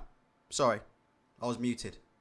Crazy D3 says, why is it a big deal in athletics and cycling? Why do they feel morally superior? I think cycling's a joke. Jesus Christ. George sees on his bike there. He must know about cycling. Cycling's a joke. Look at this, brum up your mum. Look at these kits. Look, which one do you want? Shall I tell you what? For you guys, because you guys have been so good listening to me talk bollocks. Look at this. I'm going to give you the exclusive. Look at this. This is the mod. Look at that kit. Look at that beautiful white Spotify Barcelona kit there with Frankie de Jong in it. What are you guys saying about that kit there? Look at that. That's what these mods give you, man. Do you play it modded? Brum up your mum. Do you play it modded? It's all about the modded one, man. That's why I play offline, but with plenty of mods. This is modded to you know what, mate. I've even got the modded goal nets, actually. I'm even going to put some special goal nets in, but we'll do that another time. I've got the Macarena goal nets and stuff. All right, let's play away from home against Betis in this game. Okay, and brum up your mum. Can you still hear the sound of the game, by the way? Because my headphones stopped working a while ago. Can you still hear the in-game sound? If you can, let me know.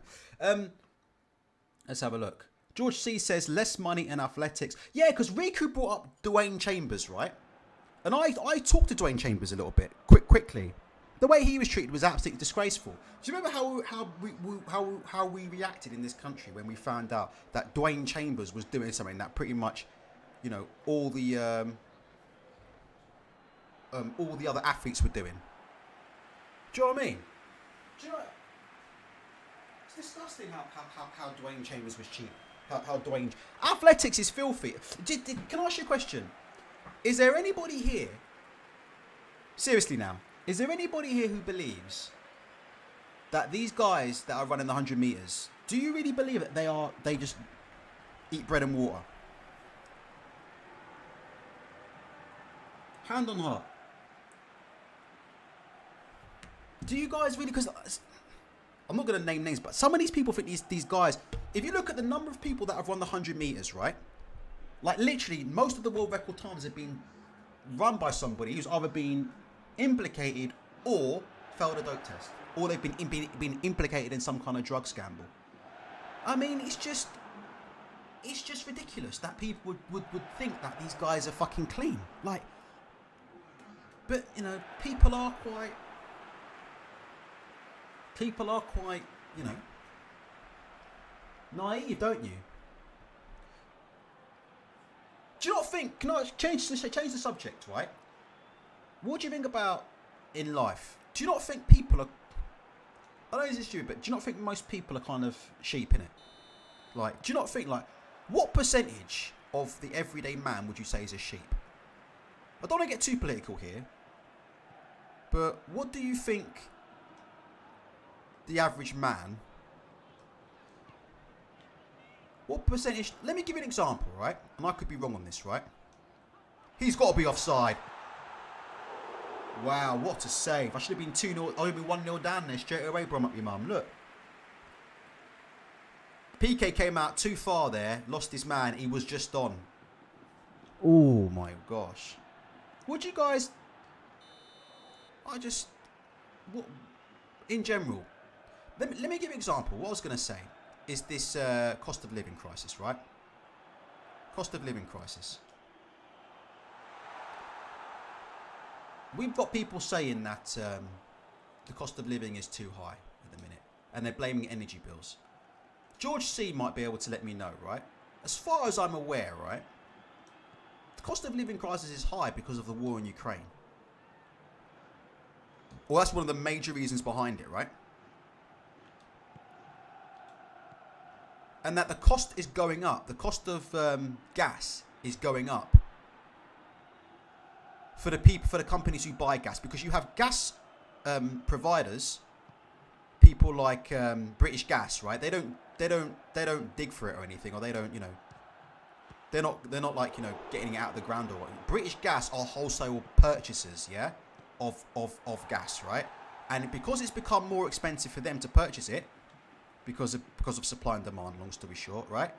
That cost is being passed on to the customer, right? Does that sound about right? Because most people in this country don't seem to grasp that actual basic fact. Like 99% of people in this country think that British Gas have arbitrarily decided for no reason that they're just going to increase, right, a shitload of fucking gas prices and just start passing the charge down to the customer. And there's people out there who think companies like British Gas are sitting on millions and millions and millions.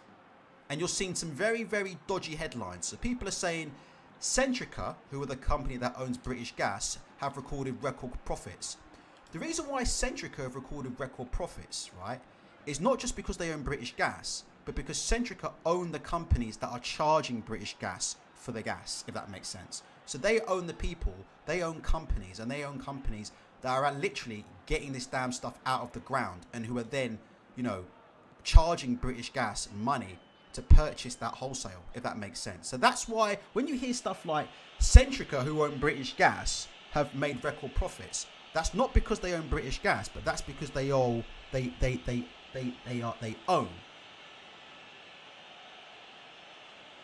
people that are actually getting the fucking gas out of the ground. It's not because of British Gas. But can you see now, and people are sort of pouncing on that, like certain political parties who shall remain nameless are pouncing on this because people don't seem to know the difference, and maybe I don't, but people don't seem to know the difference between the suppliers who just buy it wholesale and who it's become even more expensive for them to buy it wholesale. Like, there's no as far as I'm aware, there's no way for a government to regulate the price of wholesale gas.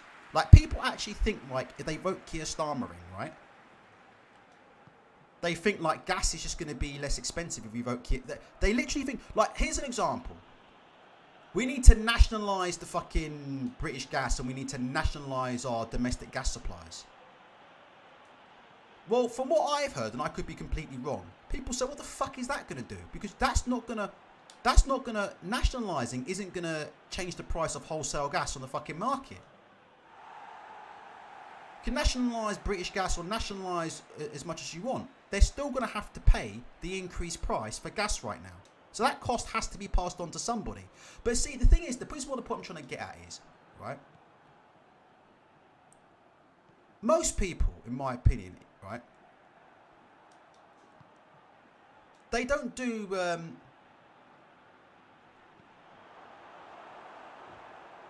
They don't have basic responsibility. What do you think about that? Do you think most people in life are financially responsible? I'm not very financially responsible, but I don't think they are really, do they? I mean, they're complaining about the price of gas, they're complaining about the price of oil and stuff, and I understand all that. What about the price of having children? You ever thought about that? What about the price of having children? The price of having a child is £300,000. It costs £300,000 to raise a child to the age of 18. Then all of a sudden on Sky News, you see people who are saying stuff like, well, you know, it's the government's fault that I can't feed my family because I'm paying, you know, all these increased gas demands and then I've got, you know, 3, 4 and 5 kids. Well, with all due respect, why are you having children at this point in time? Like, can I ask you a question? Here's another way of asking it, because I'm playing Pez and doing this at the same time, so I'm probably talking gibberish, right? You want to talk about personal responsibility in this country? Let me see somebody answer this question. If the cost of living crisis is so bad, which it might be, why are people continuing to have kids in a cost of living crisis? Just think of the fucking concept of how stupid people are. If the cost of living crisis is so high, why would you continue to have kids in a cost of living crisis? I'm expecting the birth rate in this country to plummet down to 0 because you're saying that gas bills are so high, right? You're saying gas bills are so high that you can't afford to live. I saw somebody on Sky News the other day say that having a piece of toast is a luxury. I crap you not. I saw somebody on Sky News legitimately say that her having a piece of toast is a luxury. So let me ask you this question, right? If the cost of living crisis is so bad right now that having a piece of toast is a luxury for certain people, do you not think we should be seeing a massive decrease in this country, like over the last 18 to 24 months in the amount of births that are taking place? If the cost of living crisis is so bad, why would you give birth and have children? Do you think that's a fair comment that I'm making? Because having children, I mean, it's already been shown that because of the increase in things like baby formula and nappies, apparently. I think baby formula in particular. George C, let me know if I'm right on that. But I think they said something like, if you have children, inflation hits you even worse, because some of the goods that are affected the most by inflation are things like baby formula and things that, you know, you have to do when you have a child. So I can't really reconcile those two things. You know, one group of people saying the cost of living crisis is so bad. You know, every day on Twitter I see people say things like, you know, you've got people that are freezing to death in their homes, and you've got people who can't afford to eat. And it's like, okay, but why are you continuing to have children? Because I also see these same people continuing to have children. Do you think that's a fair comment? Oh, you've got to score those, Pedri. You've got to score those, Pedri. Crazy D3 says there's too many sensationalists on the news, all done by design. Of course it is. I'm not saying the government are perfect, right? I'm not saying that. I'm just saying, like, some of it to me is not adding up. I don't know why anybody would complain about the cost of an electric bill, and then 2 minutes later you find out they're having children, which is, I've seen that constantly. You know, during lockdown, right? We had the issue with furlough, right? And people on furlough. By the way, I say it again. Rishi Sunak was the most popular politician in this country, right? By a landslide during furlough. Do you think that's a coincidence? Do you think that's a coincidence? That Rishi Sunak was the most popular Prime Minister in the country, and that the Conservatives had a 10-point lead or something ridiculous over Labour in the opinion polls during the period of furlough. Do you think that's a coincidence at all? It's funny, isn't it? I don't know, man. Anyway, maybe I'll stop talking about that. The numbers are going down a bit. People have had enough of it. I'm not trying to be controversial. I'm just saying, you know. I find it interesting, you know. Oh, look at that touch. Look at that finish. Oh, my gosh. Finish that. Oh, my gosh. Lewandowski. Look at this for a touch. Look at this.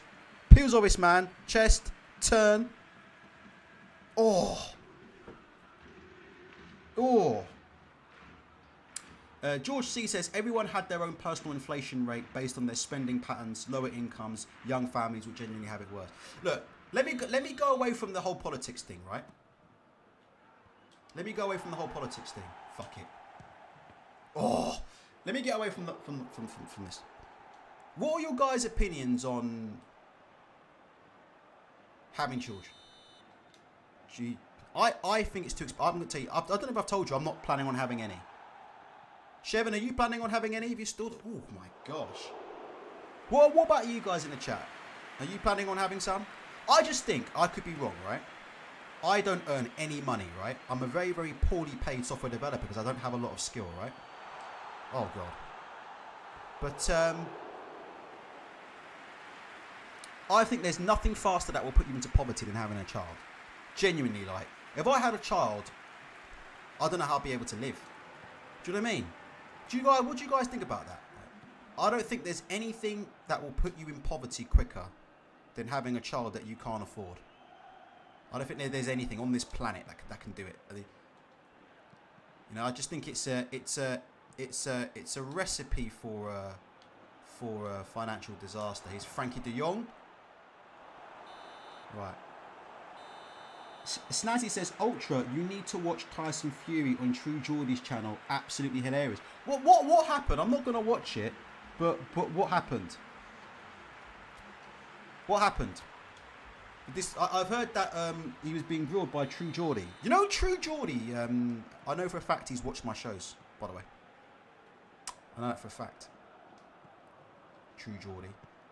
Let me tell you something. True Geordie.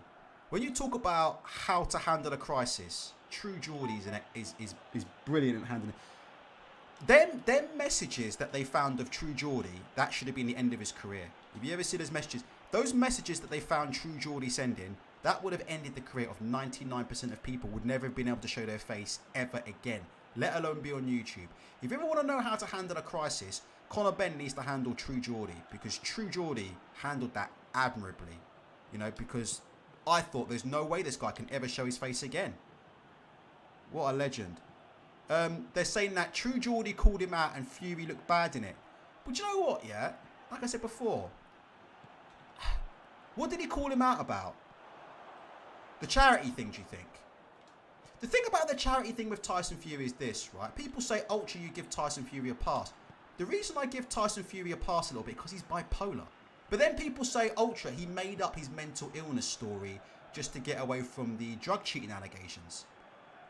To me, I said even before Fury was caught from... You can see the guy's not all there. I mean, he is a classic case of a guy, Fury, who says, you know, he's a guy who every day he wakes up, you never know what kind of Fury you're going to get. I know he's a good guy and stuff, but imagine living with him for Paris Fury. It must have been a nightmare, because he does come across to me as someone who genuinely has, you know, genuine mental issues. And we all know you know, I'm on medication currently for issues. So it takes one to know one. I've always seen Fury as someone who's very bipolar. So I've always seen Fury as someone who means well, but ultimately talks a load of rubbish. And he's a guy who, if Tyson Fury told me it was fucking 4:30 in the afternoon, right? You know, I wouldn't take his word for it. You know, I'd have to get a watch out and double check. He does talk bollocks, but I've never seen any real malice behind what Fury's done. But what do you think about that? I mean, what did True Geordie say to him? I'm interested to know. What did he say? Because I know that's what people have said. Oh, Fury's lied about giving his wages. He's not going to give 22 million. Tyson Fury would have been one of the stupidest people in the planet to give 20 million to charity. Do you know how much money charities waste? I think these people, when they say this stuff, I don't think they even think before they speak. I don't give money to charity. Do you guys give money to charity? I think giving to charity is the biggest waste of time going. How much money have been given to these charities that have claimed they're going to fucking help solve poverty? Are we any closer or not? No, of course not. You know, like I told you before, those people up in the streets that are chugging those things, trying to get you to sign up, they're on fucking £8, £9, £10 an hour. So where's the money coming from? I mean, are people that stupid? Giving to charity is a complete waste of time. If you want to be charitable, notice I'm not saying being charitable is a waste of time, right? But I'm saying charities, the business, are a waste of time. You know, if you give money to UNICEF thinking UNICEF are going to solve world poverty, then I've got a fucking bridge to sell you. He's offside. I've got a bridge to sell you. Kath Acme says, Geordie just kept talking about how Chisora is a weak opponent and that no one wants to see it. I mean, he's absolutely right. Nobody wants to see it. But, you know, does anybody want to see these YouTuber fights that True Geordie's fucking involved in? To be fair to True Geordie, do you know what I mean? Like, True Geordie, I know I like True Geordie, and I've got no problem with Tyson Fury being criticised, but what about some of the fights that he's been involved in? Am I wrong, or is True Geordie being involved in some of these Astrid Wet fights? Where Astrid Wet's been fighting, where they've been getting OnlyFans women fighting each other, like porn stars and stuff. Am I right or wrong? Has True Geordie been involved in any of that? Has he been or not? I could be wrong. If he has, I apologise, Brian, but has True Geordie been involved in any of those YouTube fights where you've got porn stars boxing each other? Because if he has, then do you not think that's a bit rich that he's saying no one wants to see Chisora? Well, who wants to see fucking... Who wants to see some of these porn stars from OnlyFans box each other in the ring? Who wants to see that? But you don't care, right, about that, do you, right? Like, you don't care about the quality of matchmaking when you're doing your commentary gig, right? That would have been my first response to True Geordie. Do you think that's a fair comment? Like, what do you think? No one wants to see the fight. I would say, well, does anybody want to see some of the YouTube fights that you're making a living on doing commentary? Does anybody really want to see that? Other than a bunch of 15-year-old kids. So you can't really turn up trying to act like, you know, you're some kind of connoisseur of boxing when you're making money out of fucking, you know, random YouTubers fucking fighting each other. I mean, come on. Do you know what I mean? That's a bit fresh, isn't it? I mean, I would have nipped that in the bud probably in about 2 seconds, to be honest. Well, what else did he say? What else did he say? Snazzy Azzy says, if no one wants it. Well, we're going to find out if nobody wants it, aren't we? Because Frank Warren's claiming that he's done 57,000 tickets. Right? So, if 50,000 people... Crazy D3 says, to be fair, Ultra, YouTube boxing does views. Well, some of them do, like KSI does. I don't know if some of the others do. Some of them. KSI does, yeah. But I don't know if some of the others do. But But look, at the end of the day, look, if 50,000 people turn up to watch Derek Chisora versus Tyson Fury, do we still say nobody wants to see it or what? Just out of interest, like, I don't care either way. I'm not paying for it. I'm not paying for it, but I'm just asking. If 50,000 people buy tickets, like, can I ask you a question, like, you know when people say shit like, oh, but Ultra, it doesn't count that they've done 50,000 tickets because the majority of it's gone to ticket touts. But Frank Warren's got the money. Who gives a shit? He doesn't. Do you think Queensbury give a shit if ticket touts have got the tickets? They've sold 50,000, right? That's it. Doesn't matter who they fucking sold them to, right? Or who have bought them. Let me just make it clear. Queensbury, as far as I'm aware, do not knowingly sell to ticket touts. You know, it's not like they don't have a sponsorship with StubHub like another promotional company did, where another promotional company had a spot. People talk about the StubHub issue and they don't know what they're talking about, right? The StubHub issue was because a certain promotional company had a sponsorship agreement with StubHub, and large numbers of tickets were going direct to StubHub from said company. It's a different situation, but anyway. But what I'm saying is, people saying, "Oh, but Ultras, you know, ticket touts." Well, who gives a shit? The bottom line of it is this. Ugh.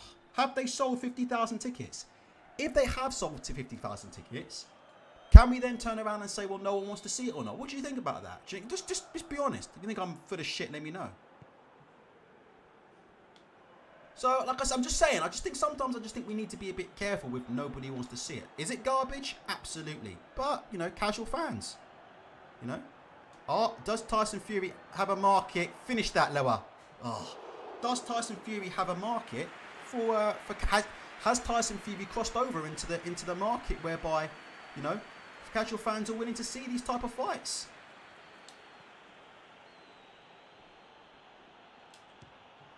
Oh my gosh! They've been under siege. Hey, Sonny Singh. Okay, I'm gonna have to go soon, guys, and eat my dinner. But how have we not scored in this game?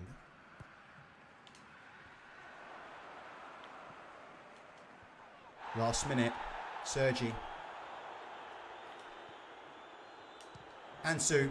Oh my god, off the post. Are you watching this, Brum? Brum, are you watching this? How on earth?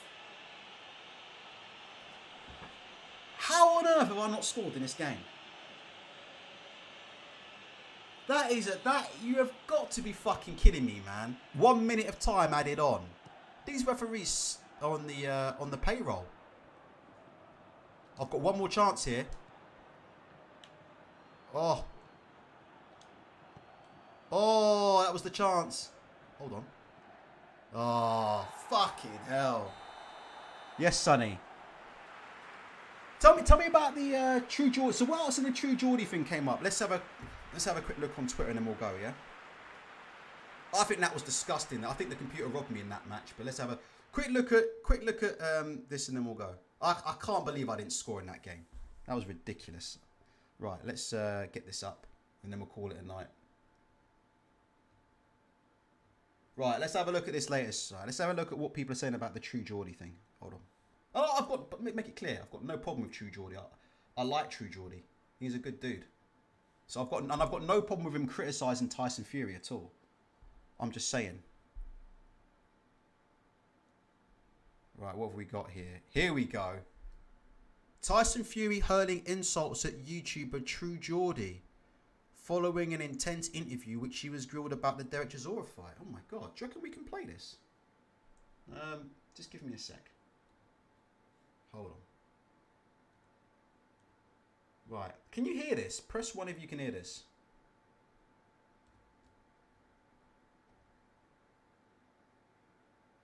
Hold on, it's just playing.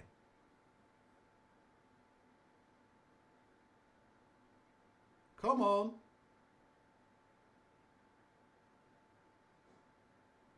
It's coming.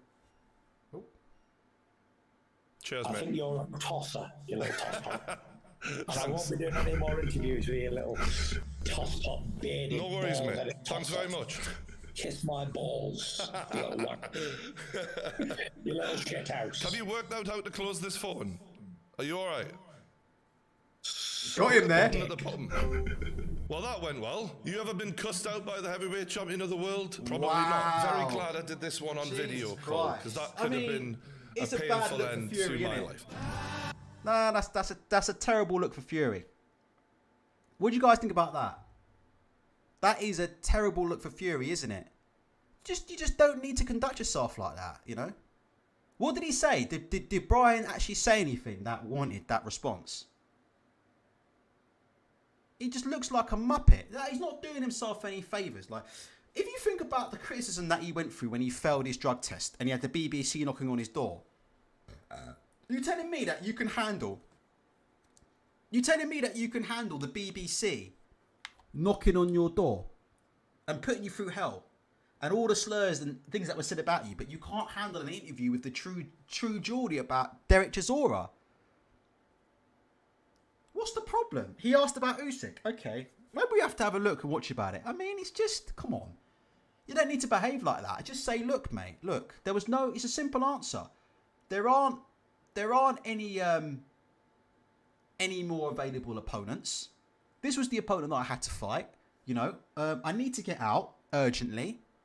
And it is what it is. And unfortunately, you know, we couldn't give you the top name that we wanted. You know, this is not the fight that I wanted, but you know, if I come through this, you'll get to see the undisputed fight. And you just that is terrible. Why has he done that for? He looks like a fucking idiot.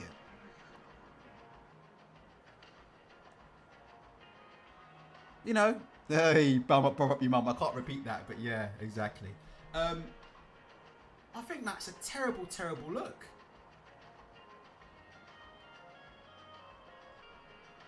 Alexander Usyk on Tyson Fury fighting Derek Chisora. Why is he doing this? Why did you fight him then? I mean, a lot of people think...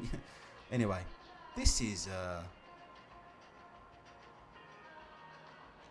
He looked terrible in that. I'm trying to get to the comments. Sorry, guys. He looks absolutely terrible. No, come on.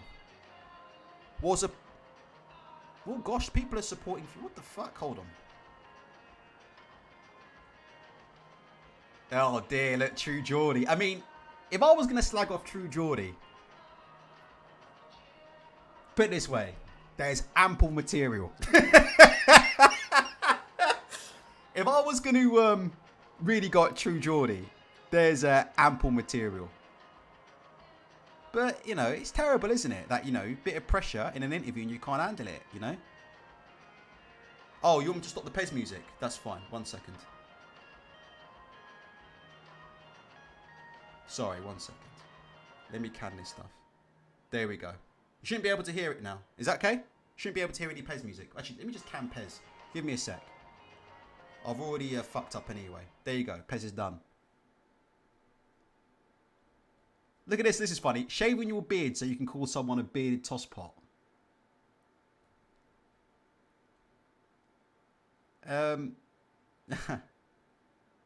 This is what the boxing media were meant to do instead of kissing ass. What do you, can I ask you guys a question, like, maybe we should, I don't know if it's worth doing a show on it. I don't know if people think it's interesting enough to do a show on it. We all saw what happened when True Geordie went after Tate and had Tate come in his house. I mean, what, did True Geordie try it on with Andrew Tate? Andrew Tate's a professional fighter. I mean, you don't want to get on the wrong side of Andrew Tate. He's a pro fighter. Gosh, apparently it's really bad.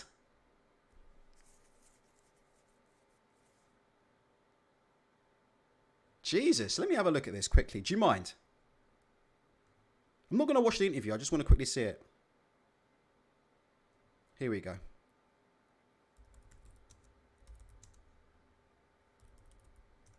Fair play to True Geordie. Listen, he's got every right to say, but it's such a, it doesn't need. Right, 58 minutes ago, and he had him on 2 years ago. Wow. Oh, Bellew did an, right, it's time to go. Did Bellew did an interview on IFL TV? All right, we have to watch that.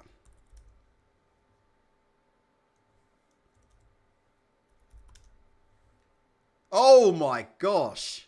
Look at Bellew, look. Look, I don't give a shit. I won't answer to fucking anyone. Tony Bellew goes in over PEDs in boxing. Okay, right. Let's get on this. Guys, listen. I might come back to do a proper show on Fury, okay? If you guys want to hear a review on this Fury interview, if you do, I'll eat my dinner, I'll watch it, and then if I've still got a YouTube channel, we'll come back and do it, right? Get it over and done with, and get it over and done with now, and then hopefully go into Monday, and then it's no more videos for a bit, all right? Really appreciate you guys watching. I really appreciate the support. Let me go away. Let me watch this True Geordie video. Let me watch Bellew, and then we'll see what we can do.